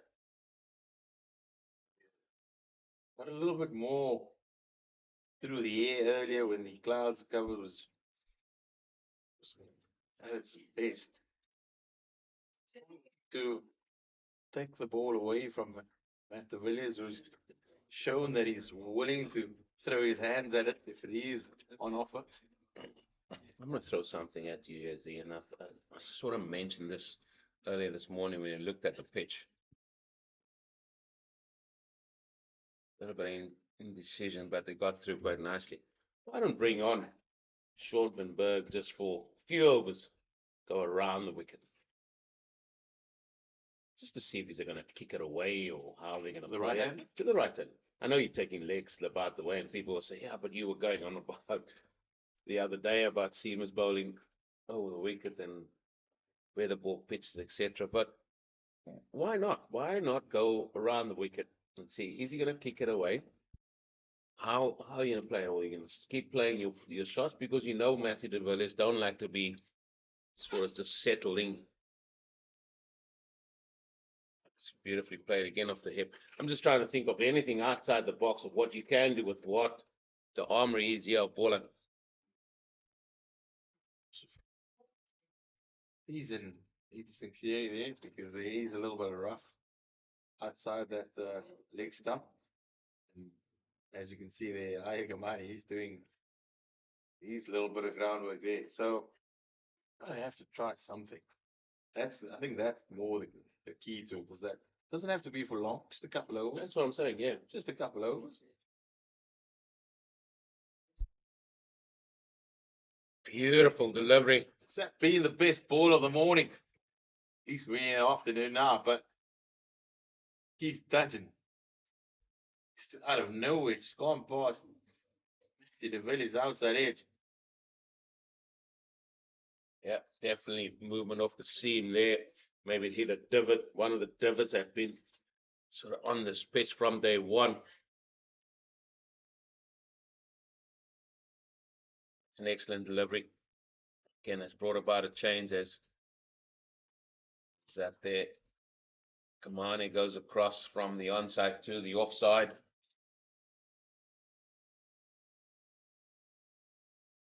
That's good there. That is brilliant there. Good end to the over. Just a 2 coming from it.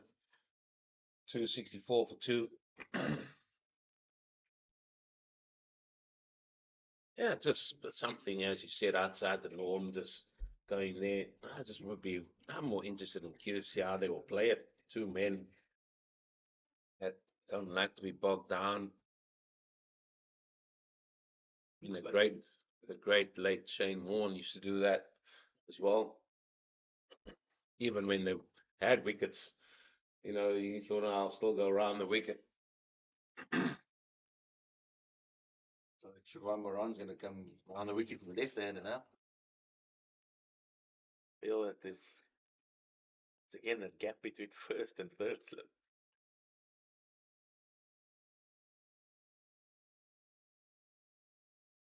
Bold. Settling into a nice rhythm is Ivano Baron. Yeah, he's got to do a job as well. And this is where the patience comes in the longer format. Herman would love them to come straight at him, and then he just tucks it away around the corner. All good left-handers do, don't they? Just want you to bowl it to me.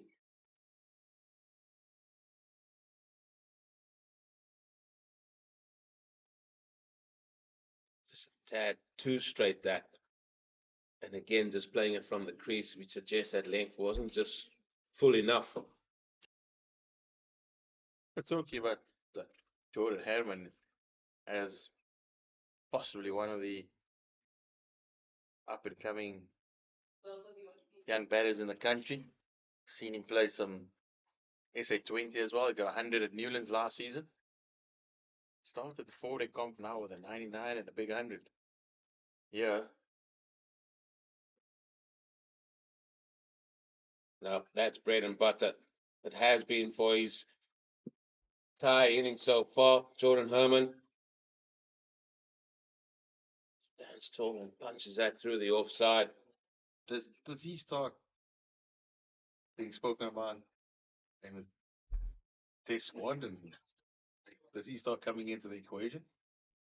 I think we had this conversation with Jeremy Fredrickson. I think the point that Jeremy was making is the fact that the youngsters just need to keep working, playing the trade, score big runs, learn how to score big runs. He's got it here. He's got 142 at the minute. He's still going and doing that on a regular basis.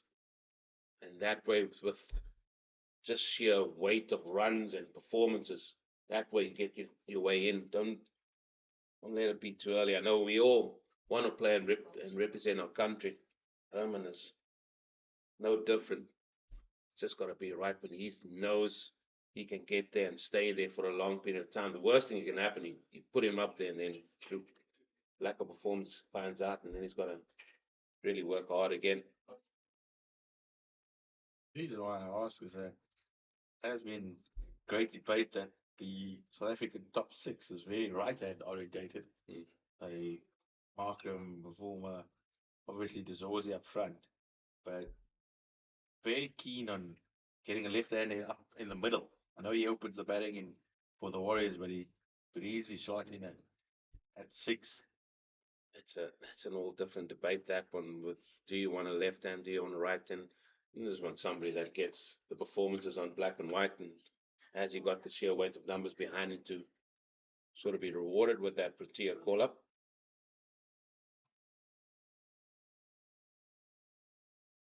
Just past the bat, and then the ball sort of swung away there. Now, we've seen the ball moving around a little bit more than what we have seen just before that rain break, and maybe a little bit of moisture. Yeah, so Brian Rickerton currently he occupies at number 6, and he's the left-hander. He hasn't quite just put his stamp down and said, "That's my job." I mean, Australia had they had 4 left-handers in the top 5 or 6 there when they were really in there going well. Langer, Hayden. Was it Mr. Cricket? Mike Hussey. Hussey was there. Ponting was the right-hander. Dodging around the wicket. Not so sure about this one. And pitch the ball up. Got to get it up. Yeah, that's the first ball, but even around the wicket, he's had him in trouble coming over the wicket and then sort of going across him a little bit. He's played and missed outside that off stump. We've seen that. Now with the angle just coming into the left-hander, and there's no one at square leg. It's only a mid-wicket in place and a fine leg.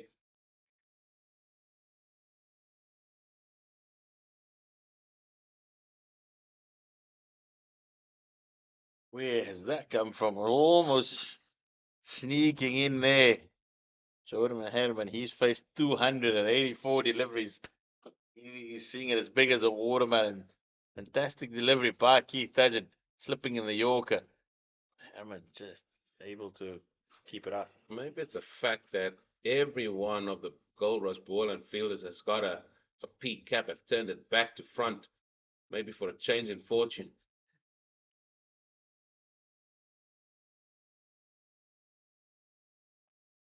Well, there's no change in fortune there. That one has been pulled behind square on the onside for 4. Never let it be said that cricketers are not superstitious. Never, let's never doubt the fact that cricketers are not superstitious. Well, that's the 150 partnership that has come up between these two of just 313 deliveries, 21 fours, and that 4 has brought about a change in the cap wear. They've gone back to the way it's supposed to be worn. So it lasted all of 2 or 3 balls. At least they're trying something. At least they're trying something.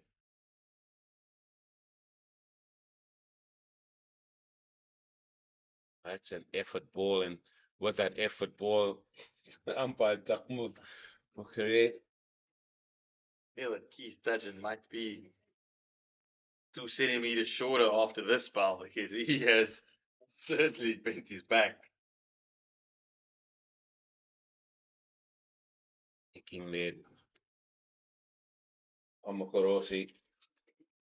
He's had a good game. Actually, both these men have had a good game out there. Warren Weingart, obviously, this is his first Division 1 4-day match.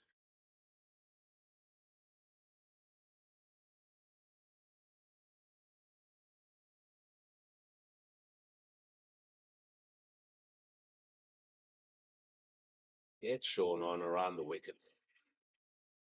You can have a 45, you can have another man behind square, you can have a man just in front of square leg.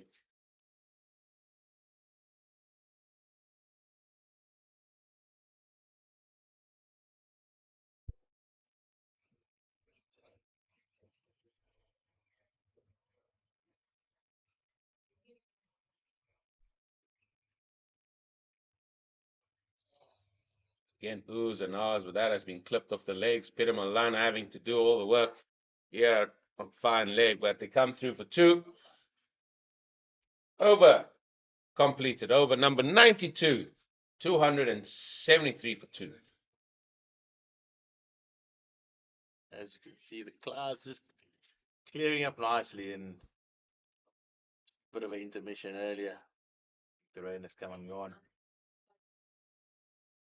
Now, all about how Boland are going to try and prize that wicket. Who's got the golden arm? Well, Tudgeon, he's tried. He's now got figures 1 for 50 of 16 deliveries per on. 17 overs. He's putting in a shift here. 1 for 37. He's going to be bowling to the right-handed Matthew de Villiers. Sitting pretty there on 70 not out. It is Jordan Herman's 1 away from another milestone. It's just a little bit too wide there from Lionel Baron. See Matthew de Villiers, he is wanting to score. Got another 70 at the moment. He would love nothing more than to reach that first ever 3-figure score. He is showing to be a promising talent here from the Warriors. Yeah. Why not? This pitch still looking good. Down the leg side, that's a gift. That is an absolute freebie. Down the leg side, another 4, and now boundaries are coming as well. Feel the fight starting to go out of this Boland side. The lead is starting to whittle away. Gotta be thinking that that big trigger movement that Matthew de Villiers has is just keeping these bowlers interested. But what Matthew de Villiers has done very well, he has been up to the challenge of playing it and making sure it doesn't wrap those pads.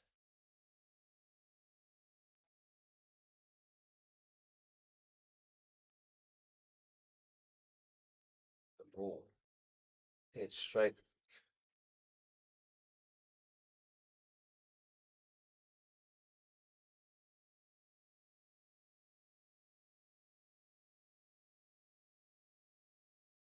It's for these two teams to think about. Boland, they're going to be off for a couple of weeks, and Warriors, they're going to make the short trip down the road to Newlands.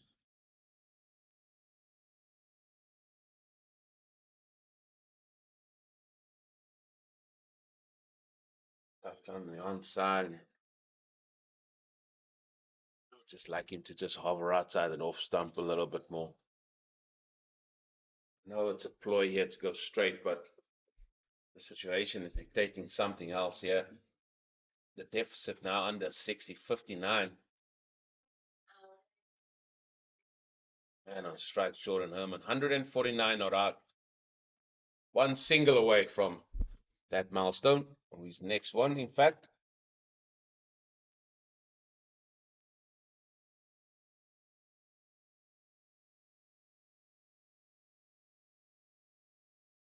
We've seen Matty de Villiers compile all these scores here for the Warriors in quick succession. We've obviously piled on plenty of runs for in club cricket down in Western Province, and also for the Colt side, got a couple of hundreds. The question then not to be asked, well, how would Western Province see him go? How would they line to leave?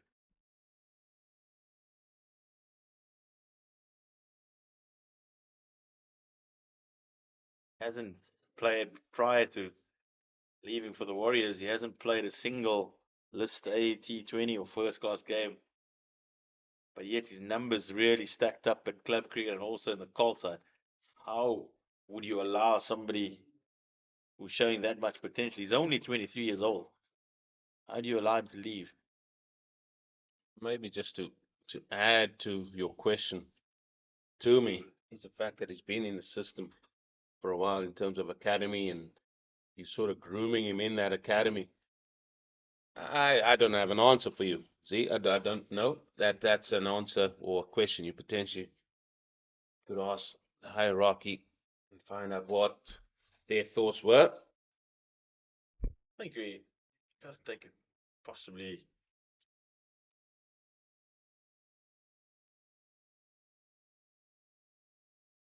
I think without wanting to answer my own question, I think you got to have a look at who were the players in line before him. You've got someone like Eddie Moore, prolific in 4-day cricket, and also now transferred that success to T20 cricket. Highest run scorer there. Actually came down from the Warriors to Western Province.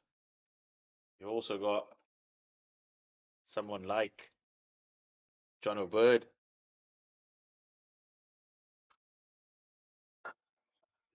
You're looking at young talent like John O'Bird, also Daniel Smith, who both played SA under 19 over the past couple of years. And that's outside of Proteas, Tony De Zorzi, Carl Verena, and David Bedingham himself. So you gotta have to ask yourself, how would Matty de Villiers fit into that 11? Yeah, I hear what he's saying, and I get your point, but then you've got to say what's the importance of the academy and what's the aims and objectives there? Because if that is not to sort of groom your next guys to come into your provincial setup and into provincial team, then what are the benefits of that? As you said, his numbers, how he played during that time when he was at Western Province, as you said, at club and academy was very good. And he showed the talent. I mean, you just have to see him play. I mean, it's probably to see him in a few of the shorter tournaments, and he is a man that loves scoring, loves batting, and obviously he's worked in his game as well. And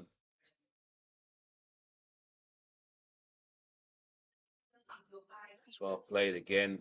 Baron, he's just going to keep that to one. He's a good fielder. And there it is. There's the 150 to Jordan Herman. He's played exceptionally well, coming off 293 deliveries. Fantastic knock there by Jordan Herman. Matty de Villiers just acknowledging his teammate, giving him a round of applause. Jordan Henman, he's really done a job for his side here. They, particularly after that first innings failure, he would have been desperate to get a score. He's really done it nicely.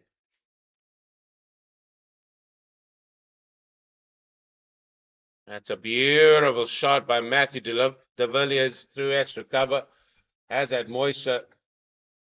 Made that this outfield's a little bit slow. No, that still goes to the boundary. That's 4 runs. Valiant attempt by Gavin Kaplan. But another glorious stroke by that man de Villiers.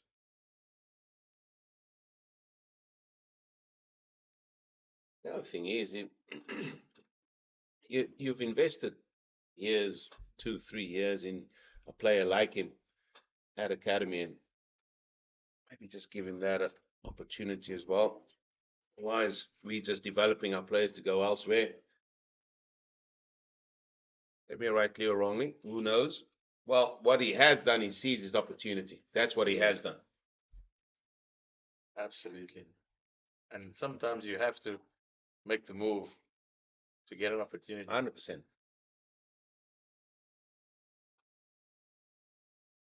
Down again. This time, Espino Milano's going to have to make the yards. He's coming back for 2. These 2, as you mentioned earlier, have run very, very well.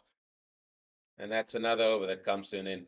Yeah, we know many a player that has made the move from various provinces and certainly turned their careers around. You know one of them? I didn't want to mention. I'm not here to talk about me, mate. I can talk about you. You were one of them. Yeah, not me. The big smoke. Fonza Thomas moved.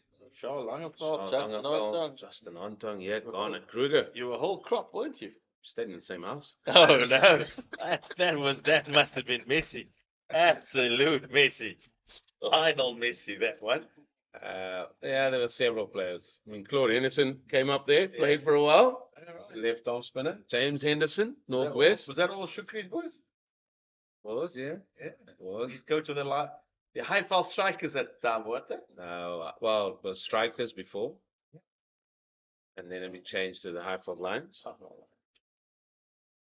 And then Graham Grace moved to Northwest. Oh, the year I moved to Northwest, I think we were just everybody. We were called the replacements. That movie where everybody just comes in and you got to pull. You got to fill it All all. due respect, sorry, they Gordon Parsons. Oh, Uncle Gordon, good man, good man. Well, Schaumenberg is back into the attack. Yep, he's going to be bowling to Jordan Herman. That is pulled to the man at deep square. Spent a bit of time with Uncle Gordon during the ICC Under 19 World Cup. He was the batting coach of Afghanistan, and spent many a night just talking about the game. Well, you know what made it fascinating that first year? We got to the semi-finals of the Standard Bank that year, and then you play, it's a best of 3. Who did we play? Western Province. when a certain Graham Smith scored an absolute load of runs in white ball cricket that year. Yes, he did. 2001. Yeah, that first game, I'll remember that. My first game for Northwest Dragons came up against the Titans. Nicely played again. And it all started before the game. They told us the wrong time that the game was going to start. We were there hours before. Mind games. We were there hours before. Didn't know what to do with ourselves. But then we watched Dave Nosworthy. He put cones out for the Titans all over the place. He was a big love of cones all over the place for warm-ups and everything. But had a good start to white ball cricket. Got 2 for 3 for that game and got a 60 odd, batting at 4. I think I'm in disbelief here. Yeah. So batting at number 4. But they used me as just going in, but as a pitcher. Yeah. As a pitcher. And you got 60, yeah? Me and Graham Grace put on a big partnership. What have we been A certain gentleman that was, yes, Shafiq, he played that game. Right. Yeah. Tell you the worst thing was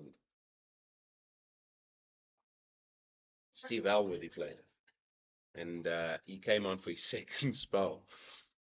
And, at that stage, you just see, it's just instinct. And he bowled the ball to his back of the length, and I just pulled it, boom, over the stand. The solitary stand at Senwes Park, as it was called, in Potchefstroom. And I walked down to Graham Grace. And I said, I remember saying to him, I said, Graham, what did I just do? He says, what do you mean? He says, well, I'm kind of like scared now. That's Alworthy bowling at me here. You just, Where's the next one going to go? just spoke to me. Yeah. Yeah, we managed to win that game. It was a good game of cricket. You're not getting what you want in here, Eugene. You're asking him to bowl around the wicket. He's got 6 deliveries, end of the 95th over. Warriors 288 for 2. I think you're just looking forward to getting your opening bowler back on comms here. I mean, you are just quieting down. You're limbering up, I see. Yeah. Stretching, warming up the shoulders. I've got one against my opening bowler today. He didn't trust us enough. He did not trust us. But here we are, still searching for that first wicket deep into the second session. Looks like there's a change of bowling. Yeah, Clinton Steenman's coming in, and that is the Dafabet Warriors. I mean, that is calmness personified when your players are reading books and all sorts. The skipper. Just chilling. Wealth of knowledge. Steenman, his first 14 overs, costing 34 runs. They'll be looking for something more here than just maidens, I think. Clyde Fortain.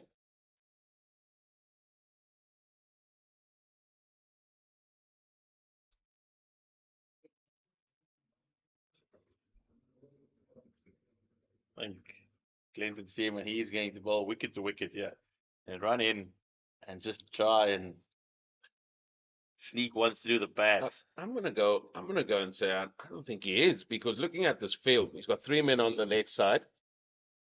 So 3 men on the leg side. He's got 6 on the off, which is a slip and man at gully. That's Aviwe Makajima, and then a man at short cover. And if he gets anything straight here, it's just going to be a tap into the mid wicket. There you go. And it's going to be 1. Just because logic dictates for him not to bowl. Doesn't mean he's not going to bowl. I just feel then why not have a fielder to stop the run then? Just saying.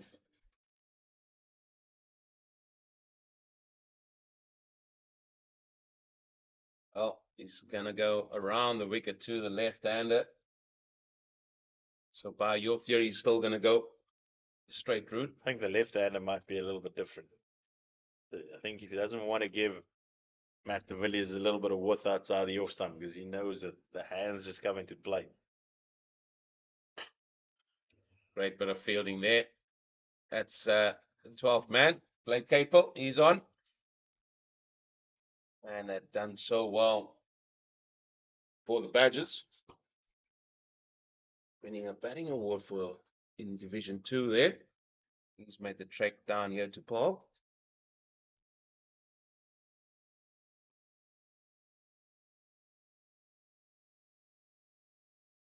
Deficit now just 48.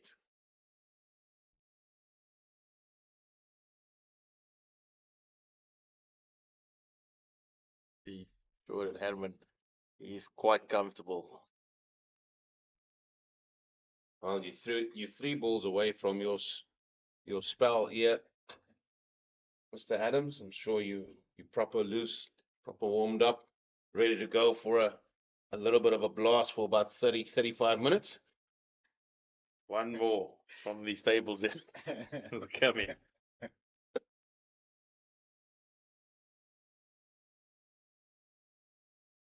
Beautiful delivery. Beautiful delivery. The one thing that Goldrush Boland has said that Herman has played and missed a few deliveries, but as the big Rhino said, you need a bit of luck. You need a bit of fortune going your way. Sometimes as an opening batter, that's what you do need. You will play and miss at a lot of balls. It's part and parcel of the game. It's not like baseball where 3 players misses you out.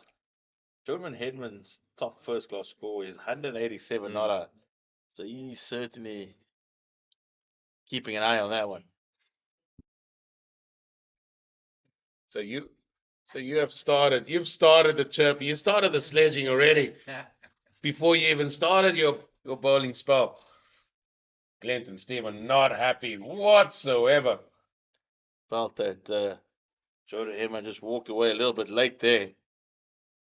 Oh, that just shows the frustration within Goldrush Boland.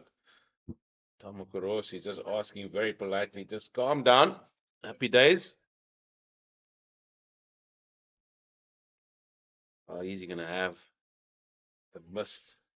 Or is he just gonna stick there at the length ball? There's no man out on the deep backward square anyway.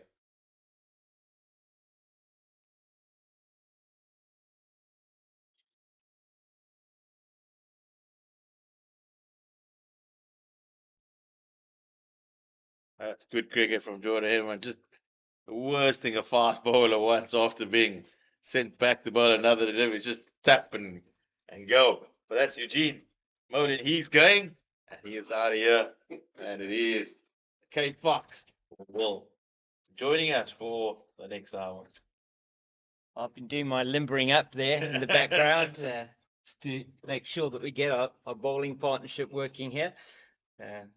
Certainly, Goldrush Boland will be hoping that they can get a wicket soon here. 16 overs already with the new ball, and they've not been able to prize out a wicket here. 170 the partnership now between these two has been outstanding stuff from the Dafabet Warriors. Excellent. Numbers 1 and 4 here, and both men within striking distance of landmarks for them both. 94 last week, Matthew de Villiers. You know what the interesting thing is? We've said that Matty de Villiers is only 23 years old. Yeah.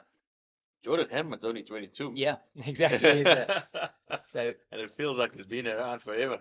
Doesn't it? It's he played for CSA. He's had some fantastic tournaments with the Sunrisers Eastern Cape. He's a young man who's been identified as having a great future. Got a fantastic first class average over 50, and he's going to be maintaining that through this game as well now with this innings.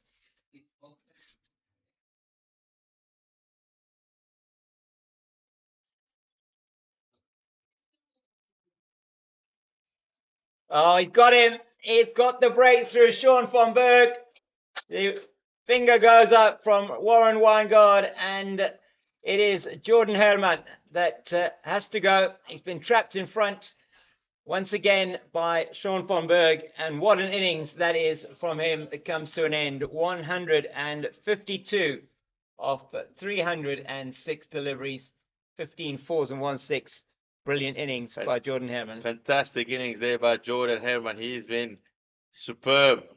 But it is Sean van Berg who brings it to an end. And as we have another look at the dismissal, floated up there, head to the back pad. And Sean van Berg, he was just clapping his hands already in appreciation. But there, Jordan Herman, he makes his way towards the comfort of the change room. He's certainly done his job to help his team stave off defeat here at Boland Park. But James, the strike partners are on it again. Well, it's taken all of 3 deliveries. That's all, yes. And it has occurred. Yes, So, can't ignore that fact, I don't think, here. So, yeah. we cannot. It's Normal service. yeah, in September, Ashile comes out to the middle, 42 matches and 73 innings, 2,235 runs. Is that 19? I'm not sure how many 50s, 200s average of just over 36. And he will be looking to put together another solid partnership here together with Matthew de Villiers, as it was 170 runs for that third wicket between Herman and de Villiers. And you would feel, whilst maybe there's just in this stage just a little bit of hope maybe for Goldrush Boland, that's probably the partnership which has saved the game for the Warriors.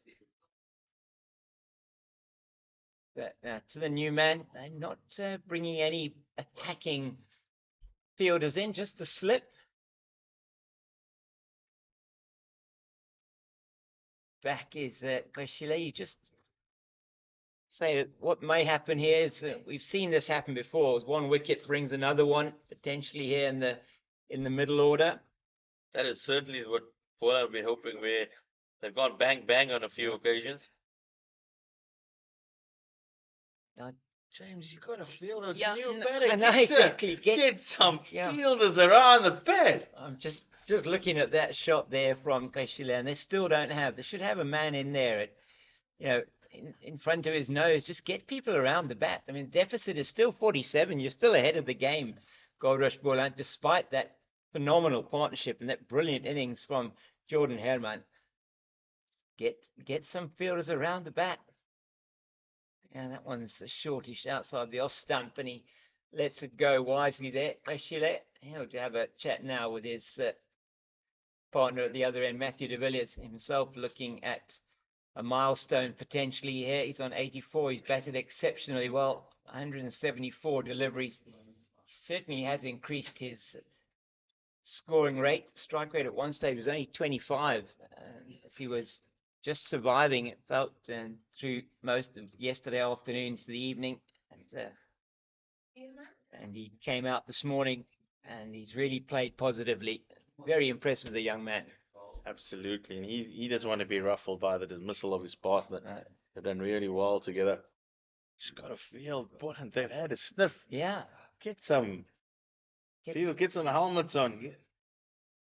Yeah, absolutely right. I mean, if you look at what happened in the previous match, I mean, when they took a wicket, they tended to take a few more, and it'll be basically on strike now to Clinton Stearman. So it certainly is that type of surface that once you're in, you can bat for a long period. But yeah, by those first couple of deliveries, there's always something happening. Yeah, absolutely right. I mean, if you say, just looking at it here, if you look at the first innings, it was the first wicket fell at 51, then they lost a wicket at 55 and at 60 and at 73. So there were wickets that fell in clusters. Once that seventh wicket partnership was broken as well, they also lost their last three wickets for the addition of only 10 runs. So once you're coming in, it's difficult. They're now into the middle order. Batters 4 and 5 at the crease.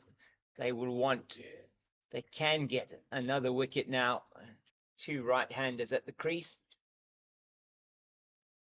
Not quite sure what's happening there. At least they do have the two slips in now to Gashile for Stearman. I think Clinton Stearman's becoming infuriated. It's the second time he's been Yeah. asked to go back to his mark already. He's not happy about that, is No, he? he's not. This bear has certainly been poked. So definitely. he's actually just asked Gashile there, are you ready? Yes, I have? Do you mind? Yeah. It's good delivery. Literally put his hand up and said, do you mind if I have a bowl? Yeah.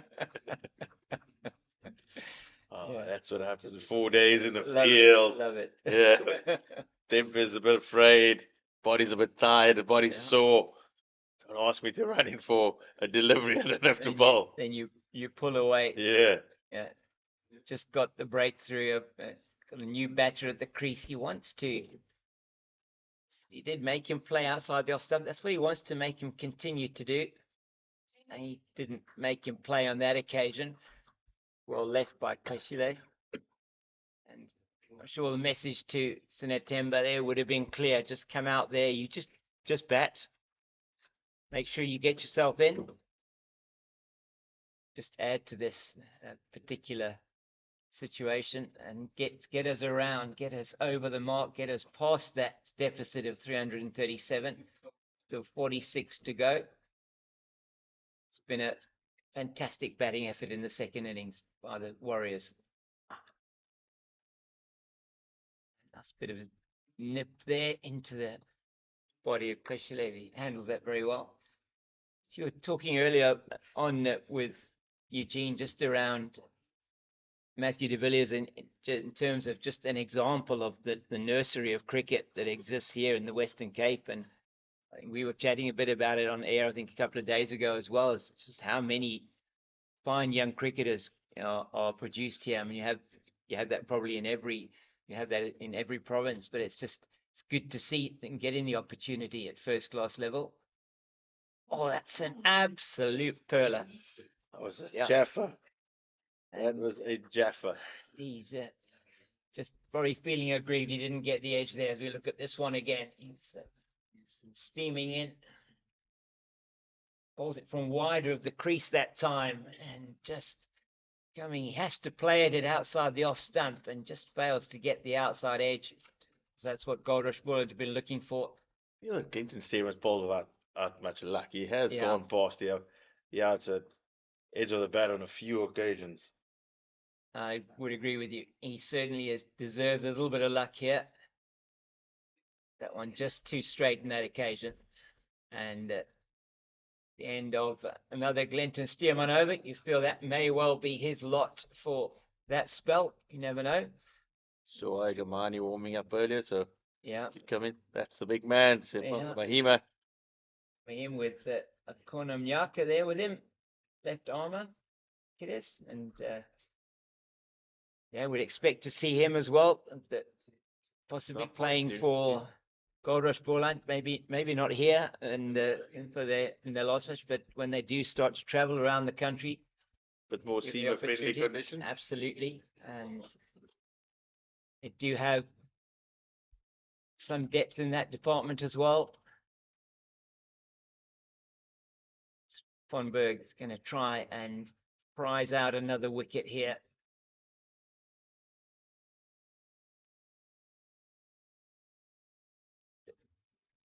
Certainly tempting the young man with Yes, he is, isn't he? a little bit of flight. Give him the chance to give him the opportunity to try and hit him if you can. See now, maybe there's something on offer for the leg spinner. Oh, that's just guided down. I don't think that was at catchable height past the slip. Interesting to see. We have another look at that one. Villiers moves to 87. Quite audacious from the young man. Little late cut with the slip in place. Yeah, no, it was certainly an interesting shot to be playing. Smiles there from Avua Ngujima, a slip. We're going to get another look at that. 293 for 3. It is.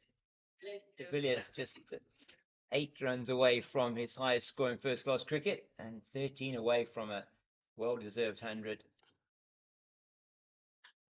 A little bit of a crowd catch there for Absolutely for that team. Got to find ways to keep yourself going out there on the Absolutely. field. Yeah, Bowled another 100 overs, Yeah. close on 100 they overs. have. It's been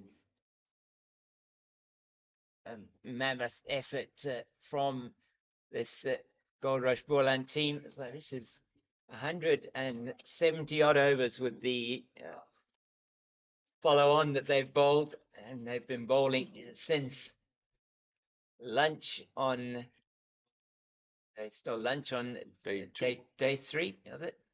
Yeah, lunch on day 3 with that 500 they scored. It was day 2. Day 2. Oh, Lunch on goodness. day 2. Oh, that's right. Yeah. Yes, that's right. Lunch on day 2. Just after lunch on day 2, they were batting. Sorry, so here 100% right. I was looking at the wrong numbers there. So yeah, tea on day 2. The Warriors were 19 without loss. They've been bowling for nearly 2 days straight. And Sean van Berg chasing his 10th wicket of the match. yeah, it will be One away. really will be a fantastic effort from him. That was his 496th wicket in first class cricket, and 8 for 54 is a record for Boland. It's also now the record for Eurolux Boland Park. Previous best 8 for 72 by Simon Harmer for the Warriors against the Cape Cobras on this very field. Yeah. So at least Sean van Berg, he now moves up into that category. Best bowling though for the match was 12 for 125 by Kyle Abbott, All right. and also 11 for 149 by Simon Harmer. So still a few accolades for Van Berg to chase. Oh, it's in the air from Bechile and to that man who's on the edge of the square at extra cover, and they're thinking to themselves, why didn't we have a man slightly shorter there at extra cover on the drive? Kamani there did the fielding, hands on heads, few teapots, well, only the teapot from Sean van Berg there. But it's Glenton Stearman asking a few questions here of Sinetemba. Koshile bowled an absolute beauty to him in the previous over. He's continuing the attack from the stable's end. One burst to try and get another wicket. It's too wide this time of the off stump. Here's an interesting stat for you, James. Sean van Berg has now taken the most wickets at Boland Park ever by any bowler. He was on 56 behind the great Werner Verlander 57 and also Dane Pitt on 60. Yeah. But with his 9, he's now moved to 65. Yeah. So he is the most successful bowler ever at Boland Park. That is absolutely fantastic. And that goes back to the start of the franchise era, 2004, 2005, I think it was, maybe earlier, even before then. Another good delivery over the line of the off stump, especially leaving that one, and there's hands on heads there as that did go over the top of off stump. Yeah, most successful bowler here at Boland Park. Interesting fact is he's already, prior to this match, bowled the most deliveries at Boland Park. He's bowled prior to this game, 3,613. And he's certainly bowled 26 overs already in this innings and a fair number in the first as well. So that was just over 600 overs, about 602 overs previously in one ball. Now he has, certainly added to that in this game. Certainly gone over the 4,000 mark. Incredible stuff. Another good delivery outside the line of the off stump, not quite close enough to that off stump of that occasion. Especially leaving well. It's been a good over so far from Stearman. He's asking some questions of Sinetemba Koshile coming in at number 5. You reckon Goldrush Boland still a deficit of 44 for the Warriors? I think they're probably feeling another wicket now. It might start to make things a little bit interesting. You're always in the hunt. You're always in the hunt. And that's why you cannot give up the belief that you could knock over 1 or 2. Yeah. Again, there he goes wide of the crease, and Koshile will get off the mark with that single down to long leg. And just the one ball left, I think, then in the Stearman over.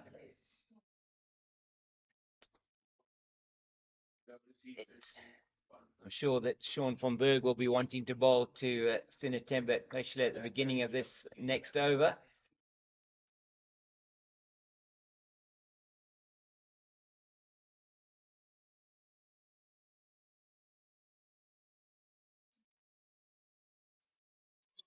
And he's got him.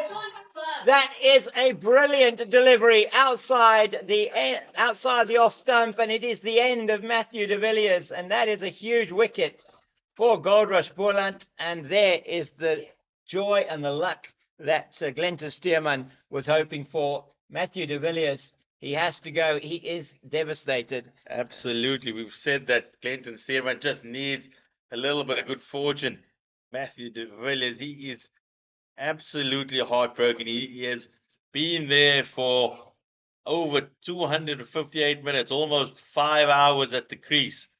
And Glenton Stearman just getting one in the area. Sean van Berg, he takes the catch. So 2 wickets here, again, in quick succession for Boland. But we go to the drinks break. See you back in a short bit.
is now going to be Sean van Berg to continue the attack. And the new batter at the crease for the Dafabet Warriors is Senran Mutasamy. 106 matches, 176 innings, 4,873 runs at a top score of 181 for the Dolphins against the Knights in Kimberley. And he's an average of just under 30.84. But it will be Sinetemba Eshile is going to be facing up to Sean van Berg.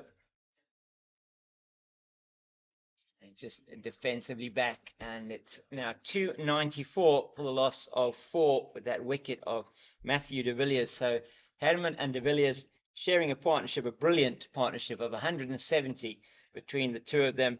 And both batters now back in the hut. It was Herman trapped OBW by van Berg. And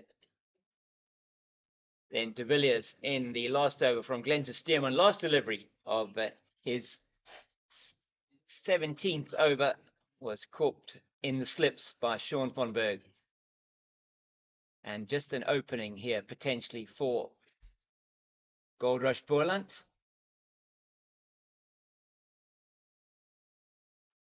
That beats him outside the line of the off stump. Eshile is on 1 of 16 deliveries. Mutasamy yet to face a delivery. Sean van Berg now is into his work here. Cloudy day at Boland. We do have, though, some visibility of the mountains. A little bit of a rain delay earlier, but it's not going to stop us getting potentially all these overs in today. Still 65 overs left in the game. It's a reminder that the Dafabet Warriors are still 43 runs away from making Goldrush Boland bat again.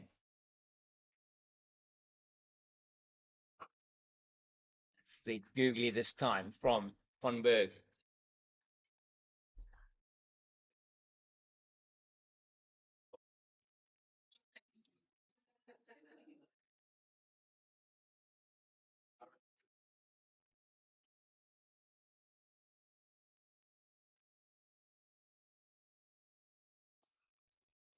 He plays that one through the covers. I think Kamani will manage to field it. He does, not before they're back for 2.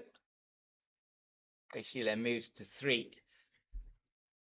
And they get ever closer to wiping out that deficit. 296 for 4 now. 2 wickets within the space of 4 overs.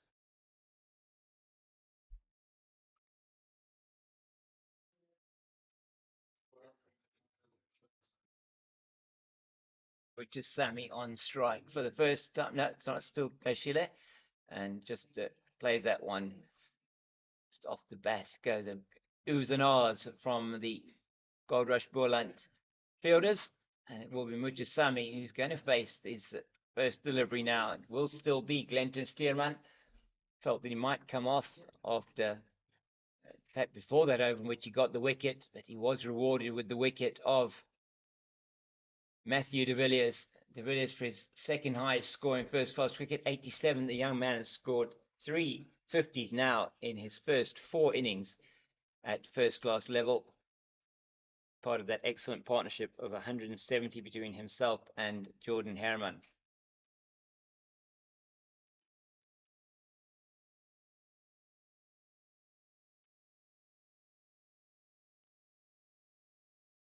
So, Mutasamy now on strike for his first delivery. Feel that Clinton Seaman has got his tail up, yeah. Yeah, definitely. He's running in from the stables end. Oh, and he just gives him a release ball there. First delivery, he's faced and he's off the mark. Now he's going to be he's just changing the bails there at the at the non-striker's end, maybe just to. Boland doing everything with it. They are on there. Possibly. They've had the caps back to front. They're changing the bails. They're doing whatever. I think they've, and they've taken 2 quick wickets. Yeah, and deficit now 40, and that is in the right area. Perhaps that one's slightly full, but he manages to field it off his own bowling. James, I think it's clear to say that wickets do fall in clusters over here. Yeah, they do. They do You indeed. wait a long time for one, Yeah. but when one comes, generally brings two. That's now they'll, as you're saying, just during that drinks break, they just will give them again the belief, doesn't it? I think they were perhaps struggling with that belief before those 2 wickets. They're seeing still a deficit of 40. That's way too wide on this occasion, and they'll be thinking just one more. And they're thinking 1 more, 2 more, and some very interesting stat there from our fellow commentator Eugene Boland, just to say that today there have been no balls bowled by this Think your words. Goldrush Boland. Let's hope your words stay cold. Let's hope they do. Yeah. The worst thing would be if he got another wicket off a no ball, and that's bit like Copeland at mid wicket. Yeah, was this man Glenton Stearman that bowled John de Villiers when the score was 2 without loss off a no ball. He certainly won't want that to happen again at the stage of a game now where I would guess that if the Warriors lost maybe another wicket now, still with 40 as a deficit, it starts to become a bit of a different game for them. Oh, he's got him! He's got him! Caught him ball. Plays it straight back to Stearman, and there's another one gone. Can you believe it? That's exactly what you said. We spoke about it. If the wickets fall in clusters, and they certainly do here. And the Warriors are starting to undo all the hard work of earlier. They're now 5 down. Still trailing by 40. Sinebet Keshile, he goes for 3. Glenton Stearman certainly has his tail up. We saw the celebration. Big chainsaw. Yeah. It was a really good caught and bowled. Keshile just popping it back, and he went forward, and look at that. There we go. Fantastic stuff here at Boland Park. James, well, I think we might have a game on our hands here. We may well. This game has been turned completely on its head, and I think it's going to be Ethan Frosler, is it? No, it's not. Sorry, it's Mokhakani coming out here. And Dile Mokhakani batted well in the first innings. Mokhakani, well, all around him were calling, both him and Frosler. They actually put together a partnership of 40 for the 7th wicket there. And Mokhakani coming out now to join Senaran Mutasemi, and he has a job to do here as well. They're 40 behind still, and they're 5 wickets down. Yeah, so this game has certainly turned here after the luncheon interval. It's looking this again. Yeah, it's in, and that is brilliantly caught by Glenton Stearman. And yeah, it's got a job on their hands here. They do indeed. Now the question is, how do you play it from a batting point of view? I mean, are you now looking at just, you can't just go in there to survive now. It's now not, because what can happen, and certainly with Stearman, he's really got going now. He's really got into his work. He's got his tail up. He's charging in. See what he's got in store for Andile Mokhakani. I feel that Sean van Berg's going to be a handful for the lower order, that's for sure. Mokhakani is at 19 matches, 28 innings, 541 runs with a top score of 98. He's got the 150, average of just over 20, and playing for the Tuskers. What's he got in store for us? It's just played into the ground, back past the bowler. That is the end of the over from Glenton Stearman. Also my end of this, my stint. James, I leave you with Eugene Boland, and I'm sure you'll have a very run-filled session to come along. I'm sure we will.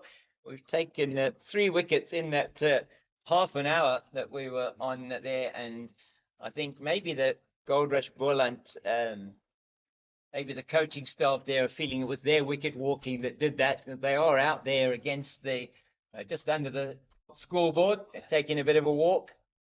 But it's quite incredible how wickets fall in clusters here. True to form. True to form. The Cape Fox and Zaire Adams. What a partnership they have been. If you want wickets, just get the two of them on.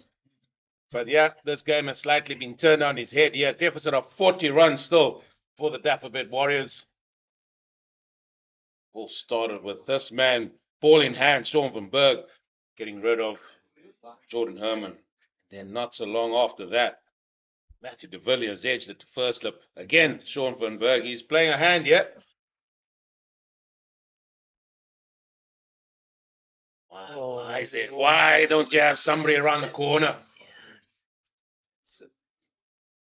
Yeah, exactly. Just, yeah, 40 runs, it is off the bat as well. Why don't you have that? As you say, that leg slip there.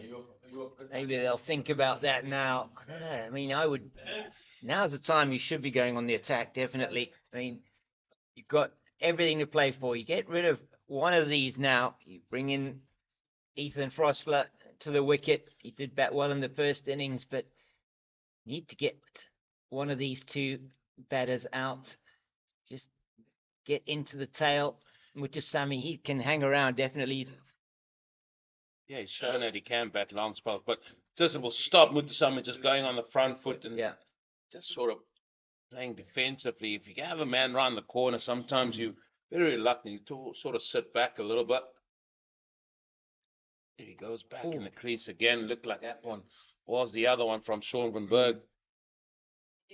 Things have sort of upped a little bit. The intensity here has gone up. The weather has even brightened up as well here. I think we're in for the long haul. 6:30 is a scheduled close of play. It is still 63 overs left in the day, Eugene, and that's enough to get a result. Oh, he's bowled him. He has bowled him through the legs. He's nutmegged him. My word. Absolute nutmegged him. And he's bowled. And Sean van Berg strikes again. And that's a 10 for Van Berg. And Sen Mutasami cannot believe that. He cannot believe that has gone through and has bowled him. And he has gone for 3 of 4 deliveries. And that is another wicket to fall. I'll really be interested to see this one again as we see the wickets are ensconced there. Here we'll see it now. And he just got through his defences completely. Oh, he just goes back and he completely nutmegs him. Doesn't get the bat down on time. Middle and leg stump are taken out. And now it's 299 for 6. Game turned on its head here after lunch. In fact, just half an hour after lunch. Yeah. And just when everybody was sitting comfortably, having their lunch, half an hour into that session after lunch, everybody's still sitting comfortably. But now 3 wickets in the space of no time out there. Goldrush, Boland, surely and truly again well on top here. How a game can turn. 4-day cricket at its absolute best here. Eugene, it was 290 for the loss of 2, a 170 run, brilliant, it must be said, 170 run partnership there between de Villiers and Herman. Herman 152 before he was LBW to Van Berg, and that was the catalyst for this Goldrush Boland team to then take another 3 wickets. So 4 wickets falling in the space of 9 runs, and the entire low middle order has been decimated. Well, Frostler is now at the crease. He's only into his second first-class match. Yeah, this is a type of pressure that potentially he hasn't believed at this level yet. And he's going to face Sean van Berg. And come on, you got to have someone more around that bat there. Silly point. He's got a short leg in place. It was Frostler in that first innings. He scored a very good 30. And before he holed out to Milan on the deep square leg boundary, this is now a completely different challenge to that he's facing. And you need somebody in there close up to him on the offside. Getting excited here just because I would love to see somebody at their silly point Yeah. Why not? Prize another one there. Stop him just from lunging forward. Which is what he's able to do with absolute impunity for those two deliveries. And it's the end of another successful Sean von Berg over. He's got a 10 for in the match. That's 10 for 135 for Sean von Berg, and incredible stuff from the veteran. 3 away from 500. Yeah. That's what he's telling That is- himself here. 3 away from 500. Yeah. If he bags 3, you can rest assured Goldrush Boland will be well and truly on the way. The deficit 38. It's time, folks. Time is the big issue here. It is. Can they bat out the time? Can they keep their wickets intact? They've got to get themselves into a positive situation first. Dafabet Warriors now, and we would have thought, I mean, if you'd asked me that half an hour ago, it would have been this game is petering out into a draw. And my word, Saints, can you folks, believe it? when you and Zahir are all around, don't be asking questions like that. No. Because look at what's happening here at Boland Park. Steerman, he is steaming in. He is indeed. He's going to fancy, I'm sure, bowling to the young man. Ethan Frosler wants to be getting it into that, you call it the valley of uncertainty, or the corridor of uncertainty outside that off stump. That's the success he got with Matthew de Villiers. Neither Herman or de Villiers looked in any trouble at all. And suddenly, out of absolutely nothing, Herman, he gets OBW to Sean von Berg, just going back and not being able to get bats on ball. And literally 3 overs later, de Villiers is sent back by Glenton Stearman. He's got his tail up, Stearman. He's in towards us now. The single before brought about the 300 for the Dafabet Warriors. Yeah. It's amazing what a couple of wickets does. Just lifts the spirit. You've got a fast bowler running in here down the hill from the stables in. Tail up. He is. He's steaming in, isn't he? A senior man. We were talking yesterday to Ezra Poole, who was talking about Glenton Stearman. He's the lead bowler in the attack. He's the senior man. Oh, that's a leading edge over gully. Ball's going to go to the third man boundary. Is it Aviwe Makachima? He gets it back. Come back for 3 runs. Fortunate there, Frosler just playing it, trying to play it into the leg side too early on the shot. Oh, it just pops up, and that could so easily have been another wicket. It's all happening here. 34 the deficit, 303 for the loss of 6. It was 290 for 2 it was before that wicket of Herman. This game has turned on its head. Mokakani on strike. Showing his stumps there to Glenton Stearman. He's batting off what looks like leg stump, maybe middle and leg. Interesting. That is very interesting. It is, isn't it? He didn't go towards the ball. He just sort of just went down the pitch more or less. Yeah, we've seen batters really. We saw Matthew de Villiers having a lot of success, and I know he batted on leg stump, but that trigger movement across, able to get in line, probably get himself outside the line of off stump. Stearman will certainly be targeting the top of Mokakani's off stump. Well, that one is the first no ball that we've seen today. Effort delivery from Glenton Stearman. I'd like to know whether that is the return crease, Yeah, or whether that is the popping crease. yeah. That no ball. We have seen, as we think we have seen, that is, it was in fact, we're not going to go there, but that he was getting very close to that return crease line. Yep. In the changes that he's having, change of angle into the batter, and this time called by umpire Tom Mokorosi. I just think he's going too straight. I think Yeah. that line there is too straight. It's got to be off stump. Off stump is where you want to be, because the angle. I say off stump because of the angle he's coming in at. He's going a little bit too middle. By the time the ball gets to the batter, it's almost down the leg side, Yeah. so to speak. and because he is bowling it from a lot wider of the crease. And as you say, if he's just angling that into the off stump, the batter's going to have to play it. He doesn't know that if it's going to go past that off stump or it's going to be clattering into that off stump. It's Stearman again. That time just a little bit too wide from Glenton Stearman. It's the end of the over, and it is 304 for the loss of 6. Deficit now is 33. Seem to be chances created every and over now. Now, I think it's going to be very interesting to see how Frosler approaches this batting against Sean von Berg. In the first innings, as I said, he got 30 off 63 deliveries. He wasn't scared to play his shots. But this is a completely different situation. In that situation, he was batting with Mokokani, and the two of them put on 40 for the 7th wicket. But that was, as I say, in a very different situation. Here they're batting to save the game, and that's what it's become now for these two.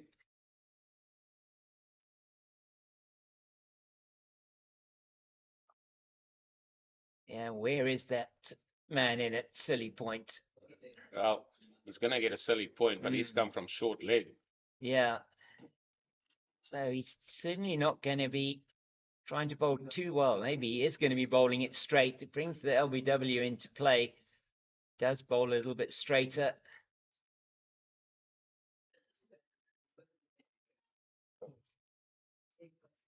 The appeal, I thought maybe it wrapped the foot first on its way to the bat.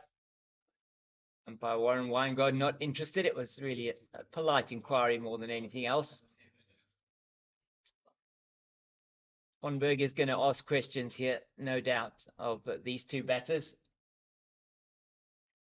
It's too short, and he's able to get his 4th run down to deep backward square. Peter Malan's been patrolling that area most of the 170 odd overs they bowled in these 2 innings, and it's all come down to this: 32 behind, 6 wickets down, and Dile Mokokani taking his guard against Sean von Berg. Field hasn't changed, still silly point and the slip.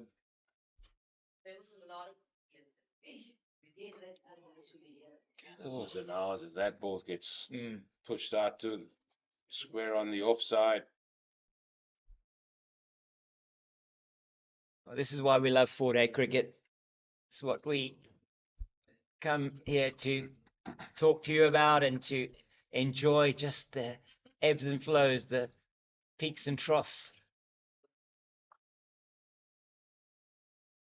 Yeah, you mentioned it over across the 3 days, especially with Jeremy Fredericks here.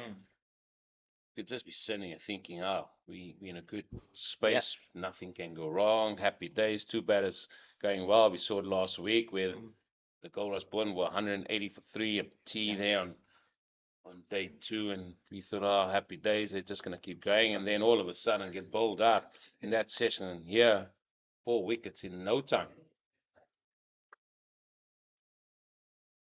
Goes back to play it. Shot out into the cover region. No run, just the 1 off the over. 305 for the loss of 6. Still deficit 32. And are we still going to see Glenton Stearman? Oh, 100%. Yeah. Oh, you're not going to be getting the ball out of his hand now. No. Taken 2 for 44 in his 19 overs, and he has been outstanding. Certainly, he had been quite economical as well. In the couple of overs that he bowled, they brought Sean von Berg on, von Berg getting the breakthrough, and then Stearman coming through with 2 wickets in quick succession. That of de Villiers caught by von Berg in the slips for 87 of 182 deliveries, and then in just a couple of overs later, it was Sinetemba Keshile who was cordon bowled by Stearman on his follow through. He just popped the ball up, and he took a very good catch diving forward. And in the following over, it was Sen Mutasamy who was bowled. It went through his legs as he went back to defend against a ball from Sean van Berg. So those 4 wickets falling in quick succession after what had been really great work from Dafabet Warriors. The first 2 wickets, putting on 63 and 57, and then a massive partnership of 170 between Herman and de Villiers. Now Frosler facing up to Stearman. Yeah, the short leg in place now as well. Trying to move Giovanni Baron. Maybe just a little bit squarer at fine leg. Frosler nicely in behind that one. He did show that he can certainly bat. He got in well behind the deliveries in that first innings and put on a good partnership together with this man at the other end, Andile Mokhakani. And they're going to need something like that again, the Warriors, and maybe more. They're going to need these two to just look at batting in. What do you do here? You just take it in like 10 minutes intervals, 15 minutes. Even half an hour, because you've got so long to go to tea break. And as I said, tea will be taken now at 3:30 with an extra half an hour, sort of added to the day's play. It's a long session. This is going to be a longish session for these boys, and make the time now being just gone past 2:15. So still an hour and 15 minutes to bat, and maybe you're right. Maybe let's go right. Let's bat to past and take it like that. They've certainly shown that they can bat, these two. Yeah, most certainly. They not going to want to give their wicket away. Just gets him on the drive and oohs and ahs.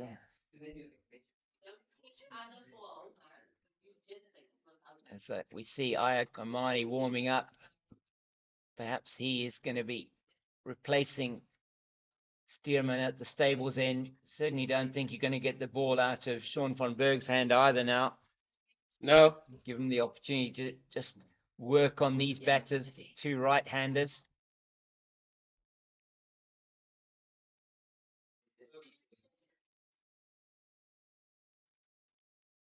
This is where you really got to find ways of getting across the line. You've got to find way now, be in a good position if you are Goldrush Boland, to say, listen, 4 good balls.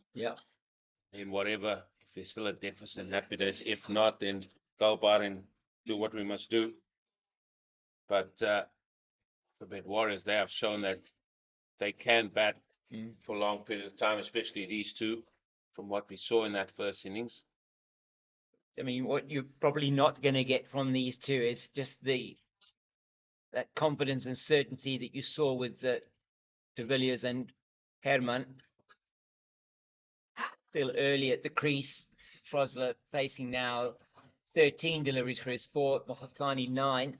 I mean, the difference there, James, is the fact that they were still managing to score 3.5, maybe even 4 runs and over between Herman and Matthew de Villiers, and that's why the score moved on like it did, and there was no answer at that stage when they were going well for Boland to try and really pick them back, and then all of a sudden Sean van Berg bagged Herman, and then over so later the man Matthew de Villiers, who missed out on a 100, he also had to go back, as we see a corner. Yaka coming onto the field, just 12th man. Clinton Stearman it is that's going off, so that probably answers the question in terms of the fact that he's probably finished that spell. Expected to see Ian Komani coming on probably from that stables end. He has been doing some warming up. Still doing some warming up. Oh, that one down the leg side, and it's missed by Clive Fortain. Abiu Ngajima chasing after it, and it's not going to go down to the boundary for 4, but they'll come back for 3. So 29 is the deficit now. 3 leg buys.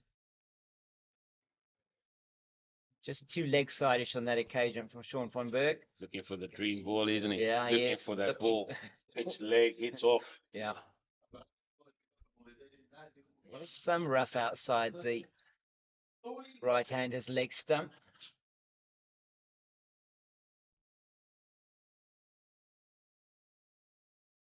The umpire Warren Weingart saying that was off the pad. It wasn't necessarily an appeal. It was more like a shout than anything else.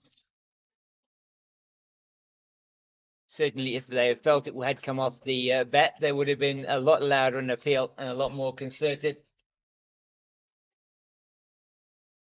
Yeah, they would. They would have been up in arms. A few teabag or Definitely. teapots out there. Teapots staring down the umpire. They certainly have the momentum, and things are just going their way here. Goldrush, Boland.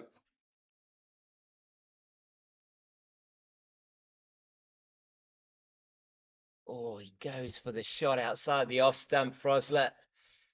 And it's fielded by Rulofsson in the covers. That's what he wants him to do. Wants him to go and play his shots. Just takes one mistake. It's actually surprised he played it was that Yeah, wide. it was. So,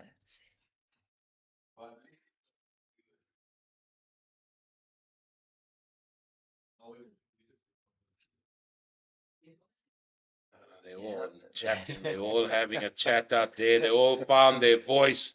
The Goldrush Boland team. Sean van Berg, Clyde Fortuin. Man, even under the helmet there. Yeah. Copeland, he's Copeland, had a sentence to say. Yeah, Aviwe Makajima, he's given a paragraph. Rosler's nicely forward and defending that one again. And There's the rest of the paragraph coming now. yeah, definitely giving him the chat there. Definitely, yeah. Aviwe Mkajima. I think this is just heated up a little bit, yeah, just because of that hand gesture there by Frosler. Yeah. So, this is good to see. I mean, this is what you want to see, even in the longer format of the game. Yeah. You've got a leg spin bowler who's at the top of his game. You've got a youngster finding his feet, finding his way. And now we're also going to have another man, Ian Kamani. He's going to be coming on to bowl here. And he'll certainly be targeting top of off stump. Just hope that he's got his no ball problem sorted out. He didn't bowl a no ball in his first spell No, earlier he this didn't. morning. A couple of overs that he had earlier on, he wasn't particularly effective, but this is the time when he normally comes into the innings. But I wouldn't. That was this morning's business. Yeah. It Was, was yeah. a totally different kettle of fish here this afternoon. Completely. Not sure what they had for lunch. Maybe it's a little bit heavier on the feet and charging in a little bit more. Anyway, that worked for Steelman. Can it work for Aya and Kamane bowling from the stables in here?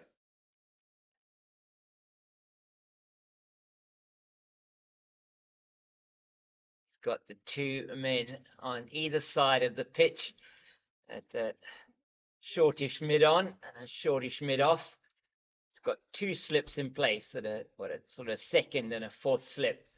So he's just still got four men on the leg side. So he's going to be asking him to bowl Just got a towards memo. that off stump. Just got a memo there that got sent to us there. They said, "Can Eugene Mullion please get off the comms?" I think that came straight from James Fortuin's office. Yeah, well, you did take one wicket, Eugene. That's my limit. That's my bundle. It's played just on the bounce, well fielded by Aviwe Mkajima at that short mid-off position. You can't please anyone, James. I mean, one wicket. I mean, people will be happy with one wicket. Absolutely. Not the man that's standing behind us. He wants to bag them in threes and fours. Well, You do something, you do it properly. you just feel that another one was to fall now, and there's still the deficit 29. And then you really are getting into the tail of the Dafabet Warriors. Laid down into the offside on the bounce to Grant Rulofsson. Matthew Bretsky is it in front of us, taking a walk around? No, I think No?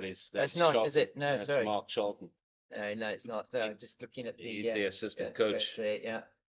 So he's doing the non-wicket walk, and the Goldrush Boland coaching staff are standing in front of the Goldrush sign near to the scoreboard. They're doing the wicket walk.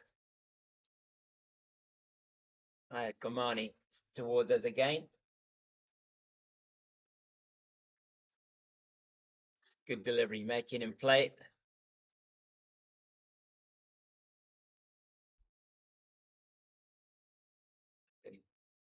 Plenty of time left in the day. 58 overs to be bowled. We're not sure we'll get all those in with the cloud overhead, and perhaps the light could become an issue. But certainly, doesn't look like there's any chance of any rain again. I think that has gone away. It's just about the light and how the Warriors going to see how they can negate through most of that overs. 58. Yeah, they're going to have to bat through most of those.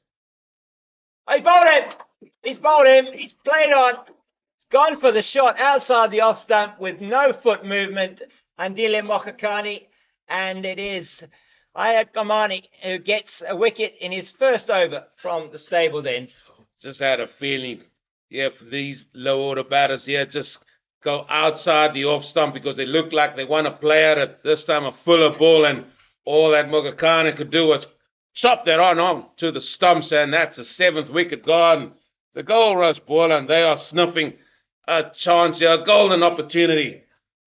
Still a deficit that's needed to go away, as it is the man, Duan Olivier, that's going to be making his way out to the middle. This game has certainly, since lunch, been turned on his proverbial head here. Just wide outside off stump. Have a go. There you go. Inside edge. Chopped it on. Delight for Goldrush Boland. And you have to feel really despair from a Warriors' point of view. You just reminded they were 290 for 2. Space of 18 runs, they've lost 5 wickets.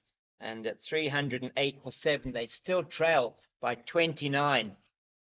Who said 4-day cricket's boring? Who said 4-day cricket, nothing happened?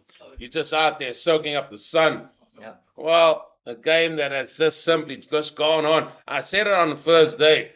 Coach of Goldrush Boland, Justin Anton, said you can have 3 days where you think everything is just going sedately along, and then all of a sudden the game quickens up. Yeah, the game has certainly picked up some pace here since lunch.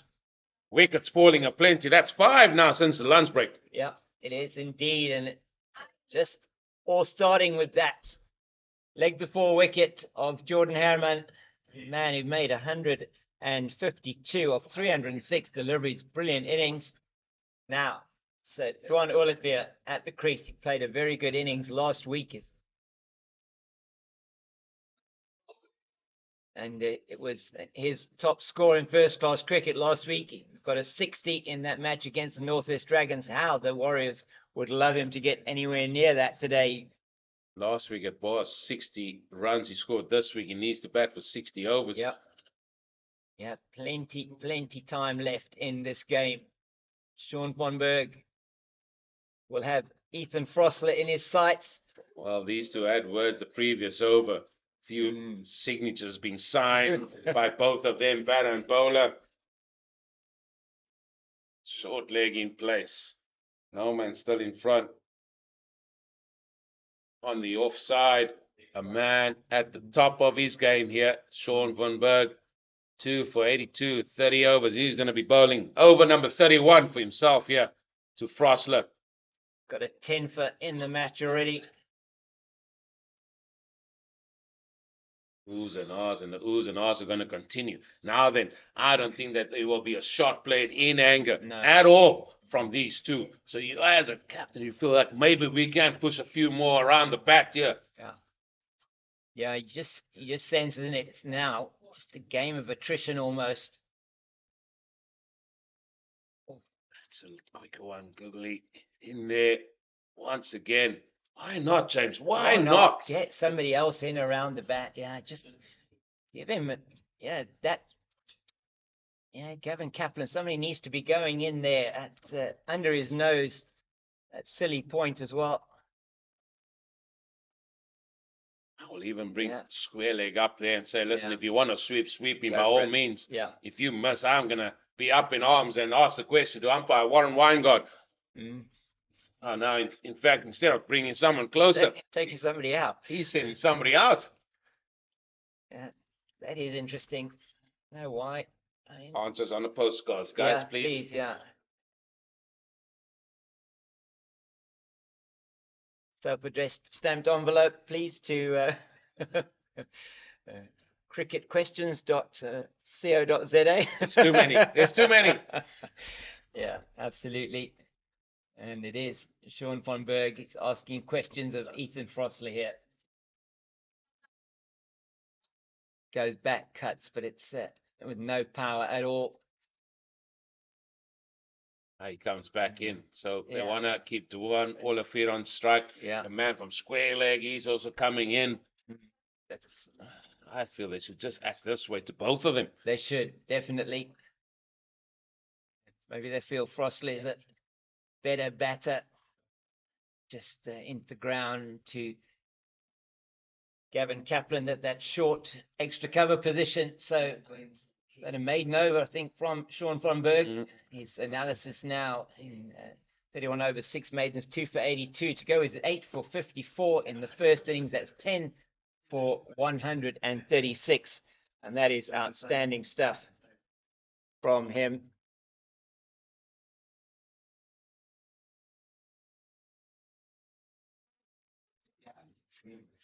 And going to be Aya Gamani to continue from the stables end. Well, I like the way you've set this roster out because you don't want me on my own here bringing your compatriot who's going to come and join us on the comm soon. Yeah. Sarah Adams. There's the edge. There is the edge. Through where its second slip would have been. And it's gone for 4. Hands on heads. You got to ask yourself the question, why not put somebody in there? Yeah, absolutely right. It's, and it would have gone at catchable height through to second slip. And the man not far enough forward there and certainly just not in that slip position. I know you can't have fielders everywhere, but that was an opportunity potentially that's gone a begging. Well, I'm glad Jim Fredericks, he's not here today, and he's sitting enjoying getting himself ready for the T20 International. It's happening soon. Horses bolted here, though. You got to feel Gajima going into second slip. Oh, he just squared him up a little bit there. That was that Komani. Well, not the best soft delivery, that going down the leg side, and should just hover outside that off stump. Now you just hover outside the off stump. I know you want to go straight, but these lower order batters, all they want to do is feel bat on ball, feel bat on ball. Just go slightly on that off stump. I mean, get the ball going to the slip. We've seen a few catches going in that area. We have indeed. That's where you want it to be. You want it to be on line of the off stump or on a fourth stump line. Make sure he has to play at it. He sense Olivier will play at the delivery. He doesn't play that one. It's too wide. Just go there. I mean, lower order batters can't leave that all day. No, they can't. So no. maybe just a tad bit too wide. But it's still got to be in that area outside the off stump. He's got his field set for that. Success in the previous over, bowling it wide outside the off stump, and Mokhakani going for the shot, just only able to drag it on to his stumps. And since there's just been that 4 through the slip cordon from Olivier.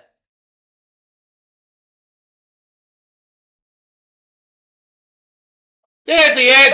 There's the slip. We said bring in the second slip. That's been well rewarded here. Just outside the off stump, as I said, and they've bagged an 8. Well, my word, what is happening here? What an incredible turn of events. It's just been a procession almost here from that wicket of Jordan Herman, and that is the end of Duan Olivier. He's gone for 4 of 5 balls, and it's 312. Wait, let's look at this one again. Just in that brilliant delivery actually in that corridor. He's aiming for the top of off stump. He leans forward, gets the edge. Abiba Ngajima says thank you very much, and that is the 8th wicket down for 312. I'm going to take my leave of you and now, as it is going to be, I think it says that it's Jason Robenheimer coming out to the middle, and it will be Zaire Adams to join Eugene Molian.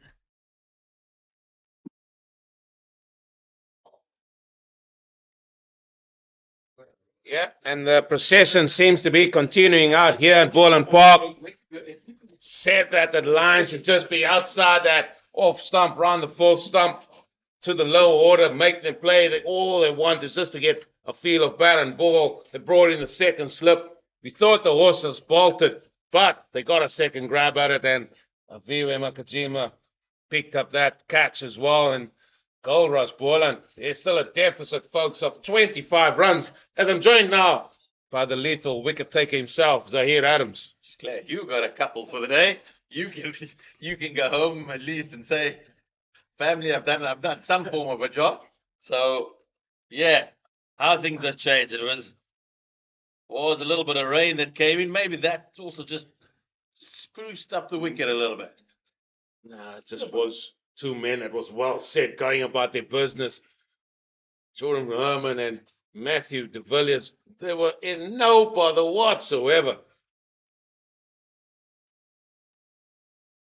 Then one wicket brought about 6.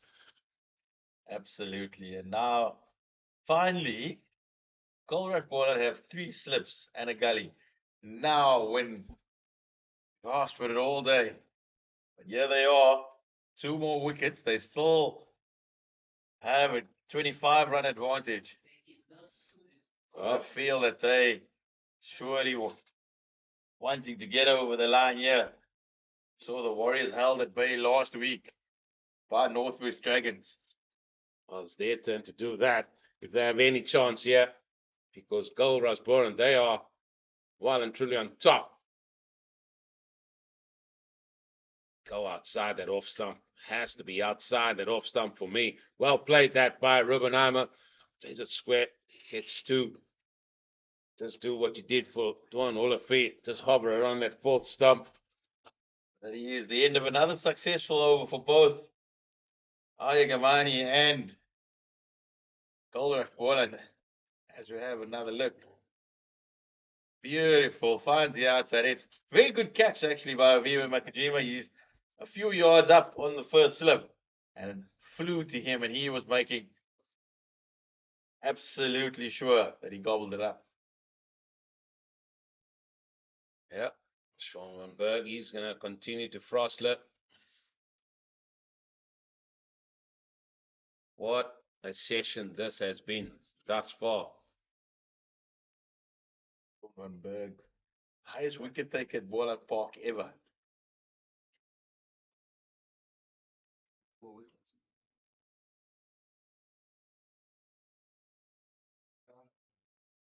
Down the leg side it goes. Gene's looking at me with I'm just asking you to a puzzled face. No, there. I'm not puzzled. I'm just asking you to complete that.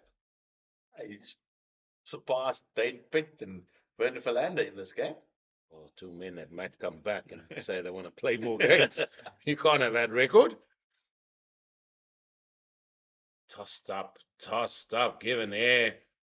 More oohs and ahs up there. Dane Pitt, of course, missed the Knights game here last week. Otherwise, he could have possibly added to his tally. Just trying to think how flat that wicket was last week. Got a result earlier than this one. So definitely, we know in Test cricket you speak about day 3 moving day, day 4 after lunch moving session here at Boland Park. Moving hour and a half, moving 90 minutes. What has happened? You people to our right here smiling away. Game's moving forward.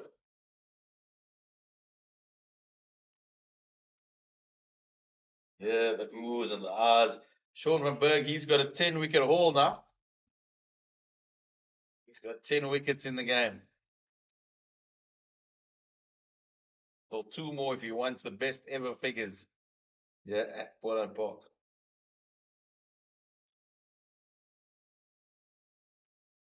And I'm going to ask you that question. Here's a bit of a trivia. Who do you think holds that record? Best match figures. Can you give me a hint with a little bit? Is it a seam or spinner? It's a seamer. I think I knew it was a seamer. Could be Bola Williams or Vern. I'll give you another clue. It's not from the Western Cape. Oh, then it could be a cluster, a whole cluster of it. Carl Abbott, sir. Carl Abbott for the Dolphins. And that gets to drinks and water. Eventful hour it's been. Yeah, it has been that and more. Let me tell you, 6 wickets gone so far. There it is, 314 for 8. They started off the lunch at 255 for 2. With Jordan Herman and De Villiers going very well, and then they departed. And since their departure, there's been a procession here. So let's all go and enjoy a little bit of a break here with the players for a little bit of a drink, and join us in a few moments.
Well, we're back after a little bit of a drinks break with the sun trying to break his head here through the clouds.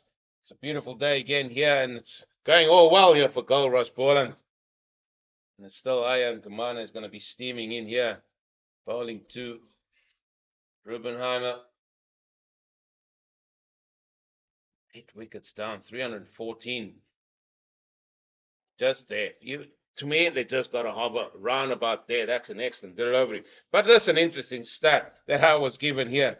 Before the fall of the 4th wicket, there was a big partnership between Matthew de Villiers and Jordan Herman. That's right. 170. That was 170 runs. But since then, wicket number 4, the partnership since then from 4 right down to 8, the partnership has been 4, 3, 2, 9, and 4.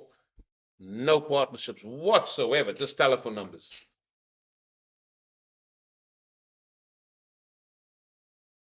Thank you. If you were Warriors coach Robin Peterson, you'd be quite incensed. You saw the top order do all the hard work. The game was virtually dead and buried. You've got a decent middle order. You got Tenetim Makeshile, Senaran Mutasame. These are big players in South African domestic cricket. Yeah, I wouldn't necessarily say dead and buried. I don't think Robin Peterson is of that nature. He's played a lot of cricket. He's an experienced man. He knows that, listen, one bad session can tilt it again away from them, just all due to that deficit that they had from that first innings.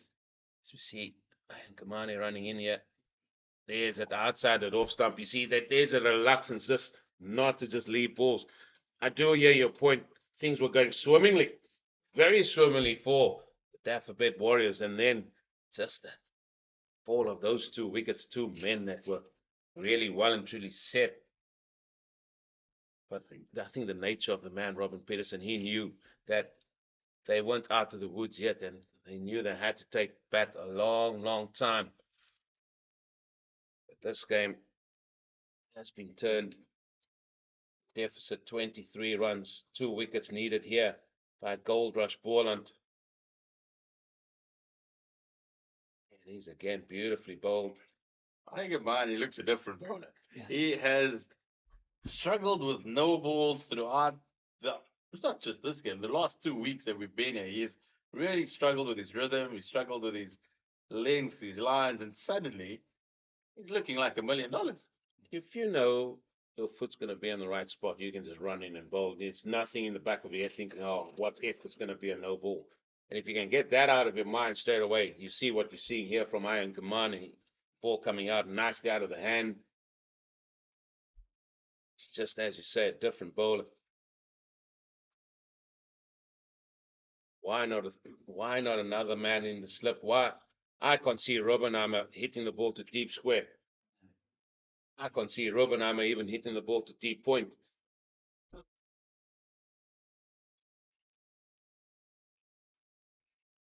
But they have done the business, and they are closing in on what would be a much-needed victory. Going down last week, it was batters who capitulated in the second innings.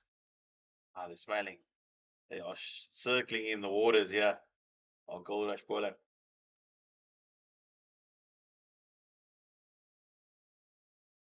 But these Robbenheimer who survives, and they will live to fight another day. And you can be sure that it is Sean McBurg who will amble up, takes the hat off, and he will have another trundle in. He needs 2 wickets to get to 12 in the game. Would be the best figures at Boland Park. And 2 more important wickets, though, would be for Goldrush Boland. Well, he would need to take the remaining wickets, because otherwise that chance goes. With that, I'm sure he wouldn't mind, but he's done a job throughout this game here. Again, the field spread for Frostler. They're giving him a lot of respect.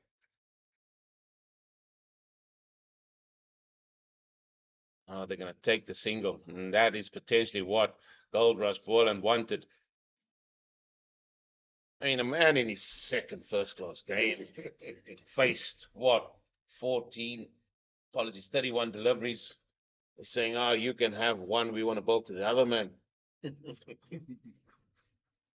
Baffles the mind, Eugene. It baffles the mind. But as we've seen, we've had an education over the last fortnight here at Boland Park.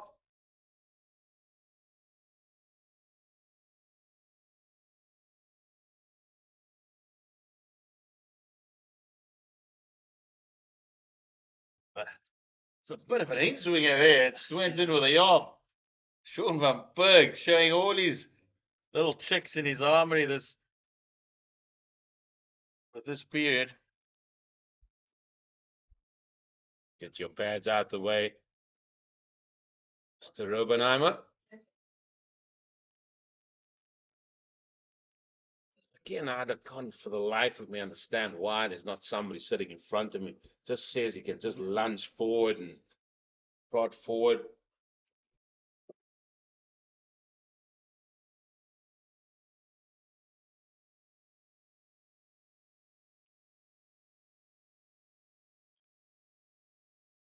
I'd like to see that man who's just fielded the ball over there. Just take a few steps up, get a helmet in. If they're worried about protection, there's somebody behind. There's a cover behind him. If they were worried.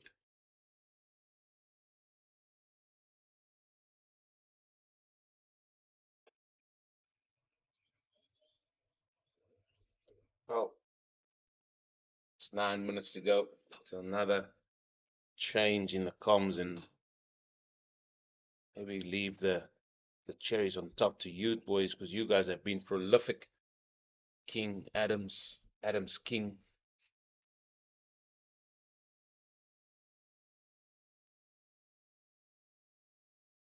Oh, dot ball again. It's going to be another over of 1 run yielded there by Sean van Berg. You're not going to get the ball out of his hand, I'm sure. Manny, he's going to charge in again. He's looked fantastic coming downstream. Also got Keith Dudgeon, who he'd probably want to get in the act as well. There's the brains trust. There he's the brains. That's a nervous walk. Let me tell you, Justin Ontong with ball in hand. He is a nervous man by nature as well. That is a nervous little walk up and down. He doesn't walk very far. It's just sort of 10, 15 meters either side. Ezra Poole will be chattering away there to Jude. Jude will just be very quiet, soaking up all the words that Ezra will be telling him there. Here's the edge. It's going to run away for another boundary, and that will eat into the lead. That is what. These are the questions that Aigamani asks. The question that we are asking is, why is there a deep square leg? You hover around that 4th, 5th stump here to the lower order batters, you're going to get in the business end here. Another ball around that 4th stump, getting the edge down to 3rd man pass where 3rd slip would have been.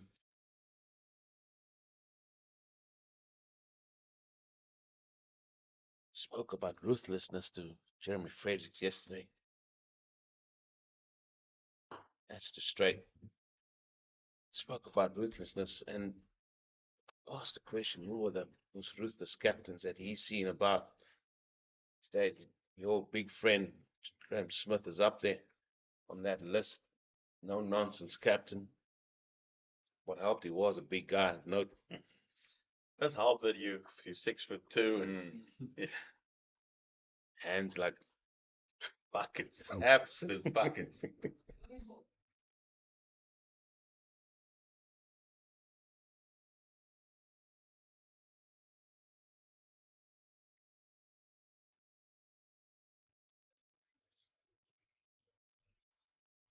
Trying to knock him over here. He's zoning in on that stumps. You feel that he's got to be a little bit further outside the off stump.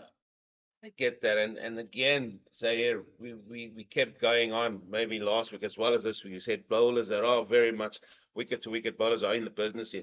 However, you've got to read the situation, and you've got to know your customers that you're bowling to here. And I just feel that that line should just be outside because everything that's been straight so far, the batters have played nicely, especially in the lower order. Go outside that off stump and find that edge again. Oh, that's in the air. And then he hasn't seen that at all, I don't think. But it's gone for 4.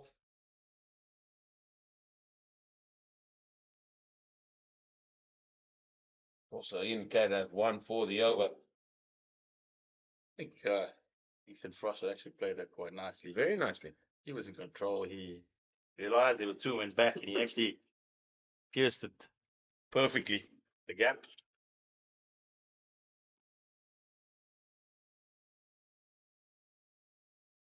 that be a mode for you to attack the short ball? I want to find that outside edge.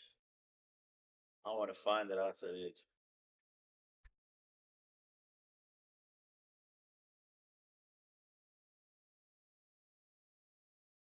That's not what he wants to do. That's common sense finally prevails, brings everybody up. Yes, it's to save the single. Yes, it's to save the single, but not what you, because you're wanting to bowl to overarm on the other end. You've got to think about it. As you said, Ethan Frost has played. It's his second game. You've got to back yourself to get him out. Got to back yourself to get him out. Came in at number 8. Yeah.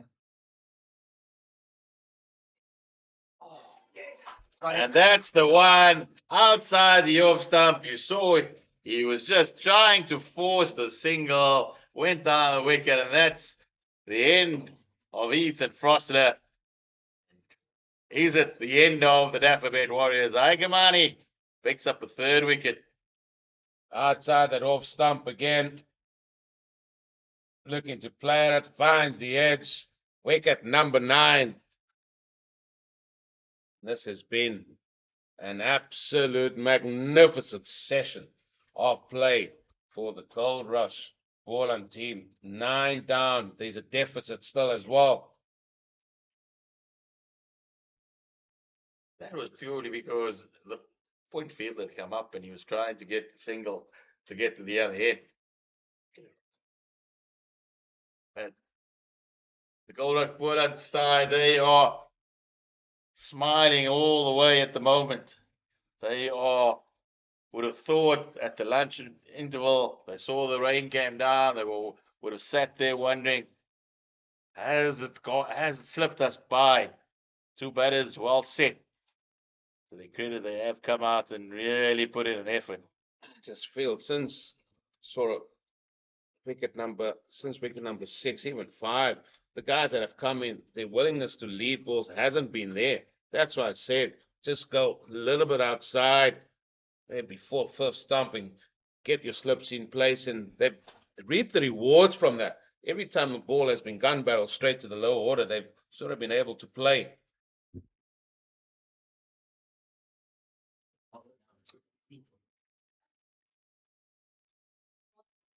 Play for an hour.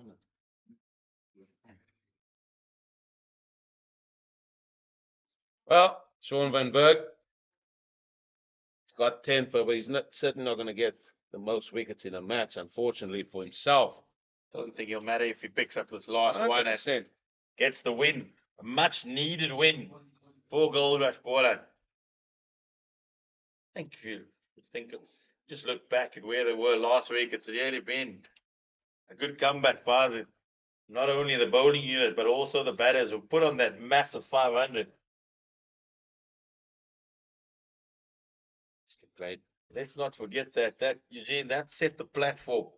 2 big hundreds from the openers. Avima Makajima adding a 3rd. And that immediately put Boland on the front foot. Just show the turn of events here in this since lunch. 68 runs for the loss of 7 wickets. That number is staggering. That is a staggering number. 68 for the loss of 7 wickets since we came back here at 10 to the hour. 10 to the hour of 2 it was. Almighty collapse. It's going to trickle down. Well, what is that? So 3 balls left, and he will be joined by the Cape Fox, and I'm sure he'll be happy to look forward to that. My time has come, sir. My time has come. Have a seat, sir. Have a seat. Have a seat. I'm a stickler for time, mate. I'm a stickler for time. Have a seat. Yeah, Plakey. 3 deliveries.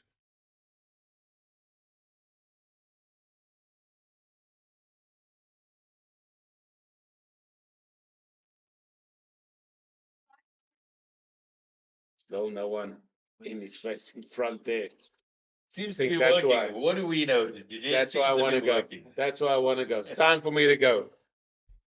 Seems to be I working. can pack my bag and start the car, and start singing the song. I want to sing later on at the karaoke. That is a sight for sore eyes. Or a sound for the ears. More like Here we go. Sean van Berg.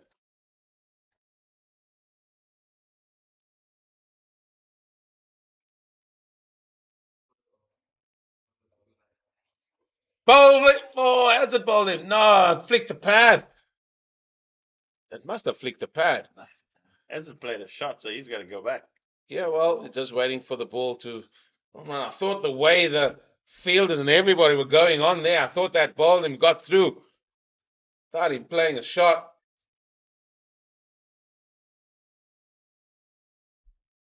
The googly finally came its way. Oh, Warren Weingart, we've got to ask a few questions there. maybe it just flicked the pad.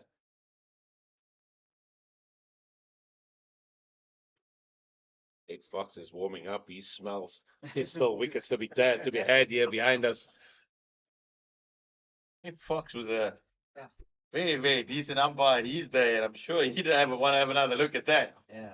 But that is the end of the genie. He leaves, and is it possibly his final stint for the match? As Nick Fox, big appeal there by Sean van Berg on the second delivery. To Siaplaitis. No shot off it. Just eating the flap of that pad, doesn't it? And yeah, it's one of those that they might look back on and say, well, you're going to, that's what you would normally have gone then, TV umpire to director. We have a. We have another look there, please. We have another look. We have a player review for LBW.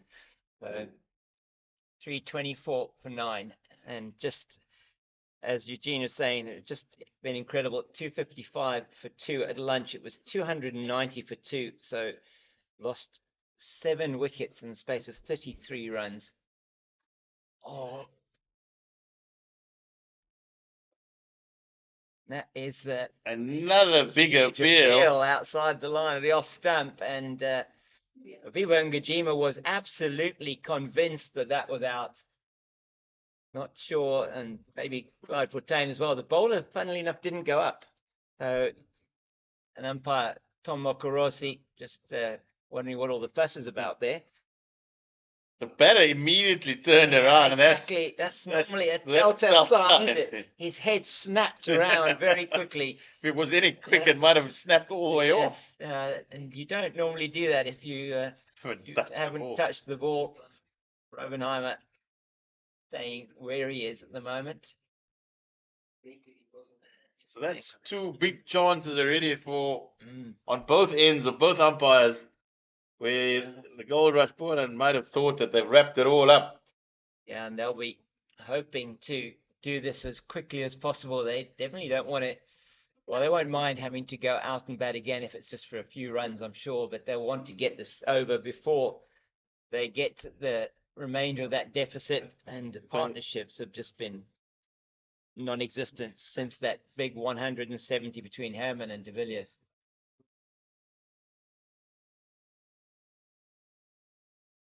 Just a little bit too straight on that occasion. He has got the success bowling outside the off stump, and it has been an inspired spell from Aya Komani. Firstly getting Andile Mokakani played on from outside the off stump, and then it was Dwan Olivier caught at second slip. After he edged one through the slips, they brought the second slip in, and no sooner had he done that, he was caught at second slip, and then finally Ethan Frosler, the end of the last over, caught by the wicketkeeper. That's a bit of a wasted delivery. It is a wide. I mean, the deficit reduces to 12. What a comeback here by Boland. They've really thought for all money that they were going to have to at least take it, if they were going to get close, it was going to go very deep. Yeah, absolutely right. And just this, well, when that wicket of Jordan Herman fell to Sean van Berg, it has been procession of wickets. A little bit too wide outside the off stump on that occasion. Wants to just keep it there. That the Robenheimer and feel that it may be just too close to the stumps for him to leave, and it's going to be potential to get the edge. They've left the cover field open. I would think they should bring that deep point in as well. Once again, no real need to have that fielder out there. Deficit is 12. Another very good delivery, and he does play at it, but he's miles away from it in that occasion. Like mine, he's put in a real shift. He's taken 3 for and he's chasing a 4th. Didn't come into ball until very late in the afternoon. It was Clinton Stearman that set it in motion, and he's just come in and ran through this middle order. And with Stearman, it was. You got that very important wicket of Matthew de Villiers very soon after the Jordan Herman wicket. Sean van Berg got in after that. Really, another wicket to him as well. Sinetemba Eshile, where he was caught and bowled at the end of the Aya Kamani over. And just to run through that scorecard for you. So it was yesterday, it was Jean Duplessis, LBW to Giovanna Baron for 28. Matthew Bretsky caught 14. Bob Dudgeon down the leg side for 12. Then next wicket down was Jordan Hammond. He was LBW to Sean van Berg for 152 of 306 balls. It was a fantastic innings by Jordan Hammond. He hit 15 fours and 1 6 in that innings.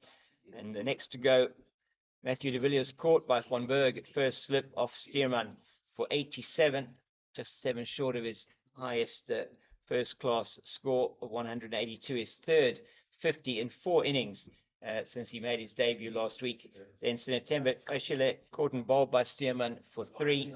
Muchasami was then bowled by Sean van Berg through his legs for 3. Mokhikani bowled by Kamani for 1. So we see like he's just playing down the wrong line there to that one from van Berg, and then it was Olivier caught by Mgijima, second slip of Kamani for 4. Frosler caught by 14, bowled by Kamani for 13, and that was the 9th wicket to fall at 323. It's 325 for 9. Robenheim has faced 22 for his 3. Plaiki on yet to score. Now it's his 5th ball. Boland looking for 1 wicket. Just one more, and it would only be fitting if Sean van Berg was to take it. He's been instrumental, was fantastic in setting the game up with that 8-wicket haul. He beats him outside the line of the off stump again. Just trying to cover everything there. Plaiki still would like to see a man in there under the helmet at silly point. Probably know now, he'll probably just pop it up to that extra cover once I've said that.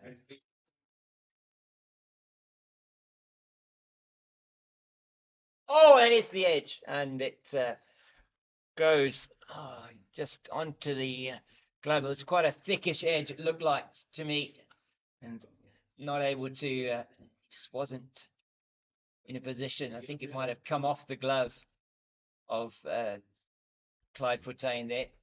Maybe have a look at that one again.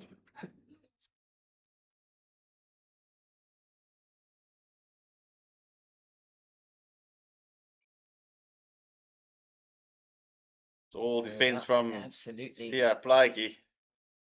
There's a new Look at the one beforehand. would be nice to see that. I don't think we're going to get a view of it, but it certainly looked like it was a thickish edge.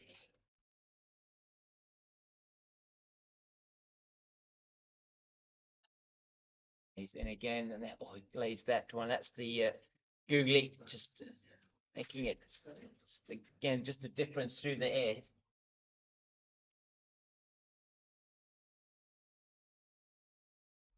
It's a maiden over bowled by Sean van Berg. We're trying to see if we could get some of that, could get a view of that potential caught behind chance as we see Justin Ontong nervously flipping the cricket ball around, waiting for that final delivery, the final wicket.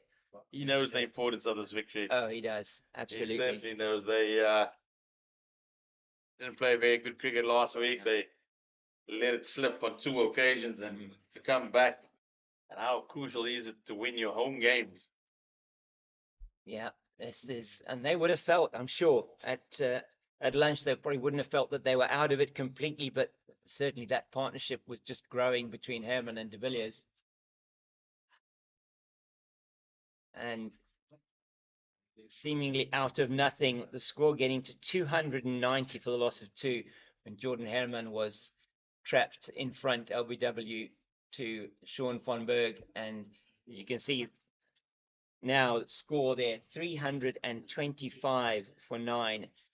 It's just in the space of 33 runs, and they have lost 7 wickets.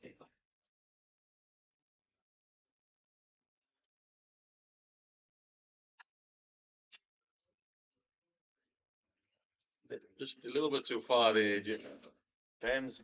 Yeah, Gotta get it a little closer. He's got to have him, force him to play.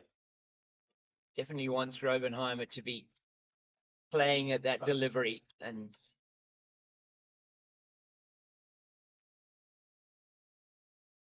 whilst we might feel it's just, just a matter of just one Fait delivery, isn't accompli. it? Yeah, it almost might think that it is a fait accompli. It's not necessarily so, but with the last pair in, deficit is 12. There's still 48 overs in the day, and it's looking much clearer overhead. Probably the best weather of the day at the moment. Yeah, it is. The sun's come out and it's not a breeze. Yeah, So Boland, they've had a couple of chances to take this final wicket. I don't want to take it for granted. no. Here's the wicket taker. Here he is. I think that's the thing, and it was, I must say, it was really brought home to me. When I had the privilege to be part of a couple of seasons ago, working a little bit with Western Province. They were here at Boland Park in the 50-over competition, and they needed a win to get through to the playoffs there in that 50 over. In fact, to get through to the final. Is that the game with Clowley Mpungwana? That was indeed the game that he scored his 90 odd. He was just 4 away from 100 there.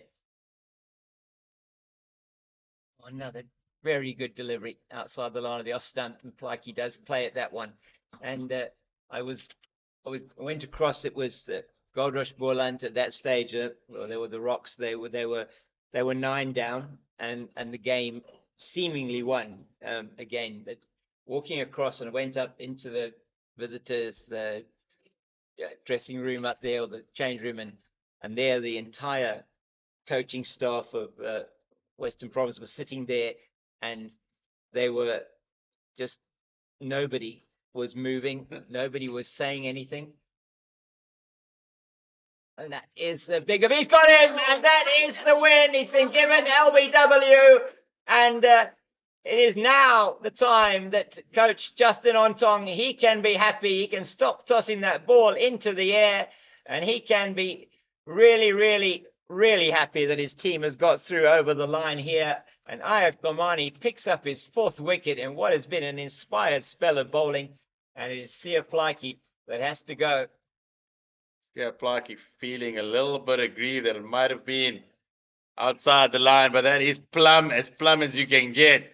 And it is the Goldrush Boland who take away the gold here from Boland Park. They've managed to complete an innings and 11-run victory. What a turnaround from last week, where the batters possibly let them down. But on this occasion, they set the platform with a very imposing 500 all out. And then it was the turn of the bowlers who put in a shift. Literally since day 2, they've been at it, and they kept going even when that partnership from Jordan Herman and Matthew de Villiers seemed to be taking the Dafabet Warriors to safety. But instead, it is just 5 minutes before the tea time on day 4, and they go home with the points. They'll take a nice little break now. It'll be much sweeter after this victory. James, it's been a lovely 4 days. Thank you so much, Zahir, and thank you again as well to Eugene Molian. We just also want to say a big thank you to the Boland Cricket Union here for hosting us and giving us the opportunity to bring this game to you. Thanks to the production team here at Pitch Vision and to Cricket South Africa for this broadcast that's been brought to you over these last 4 days.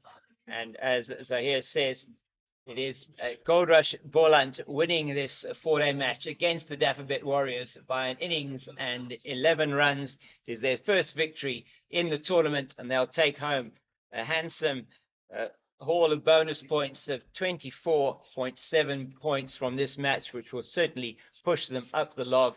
And you have to win your home games in this competition. That's exactly what they have done on this occasion after that disappointment against the Knights last week.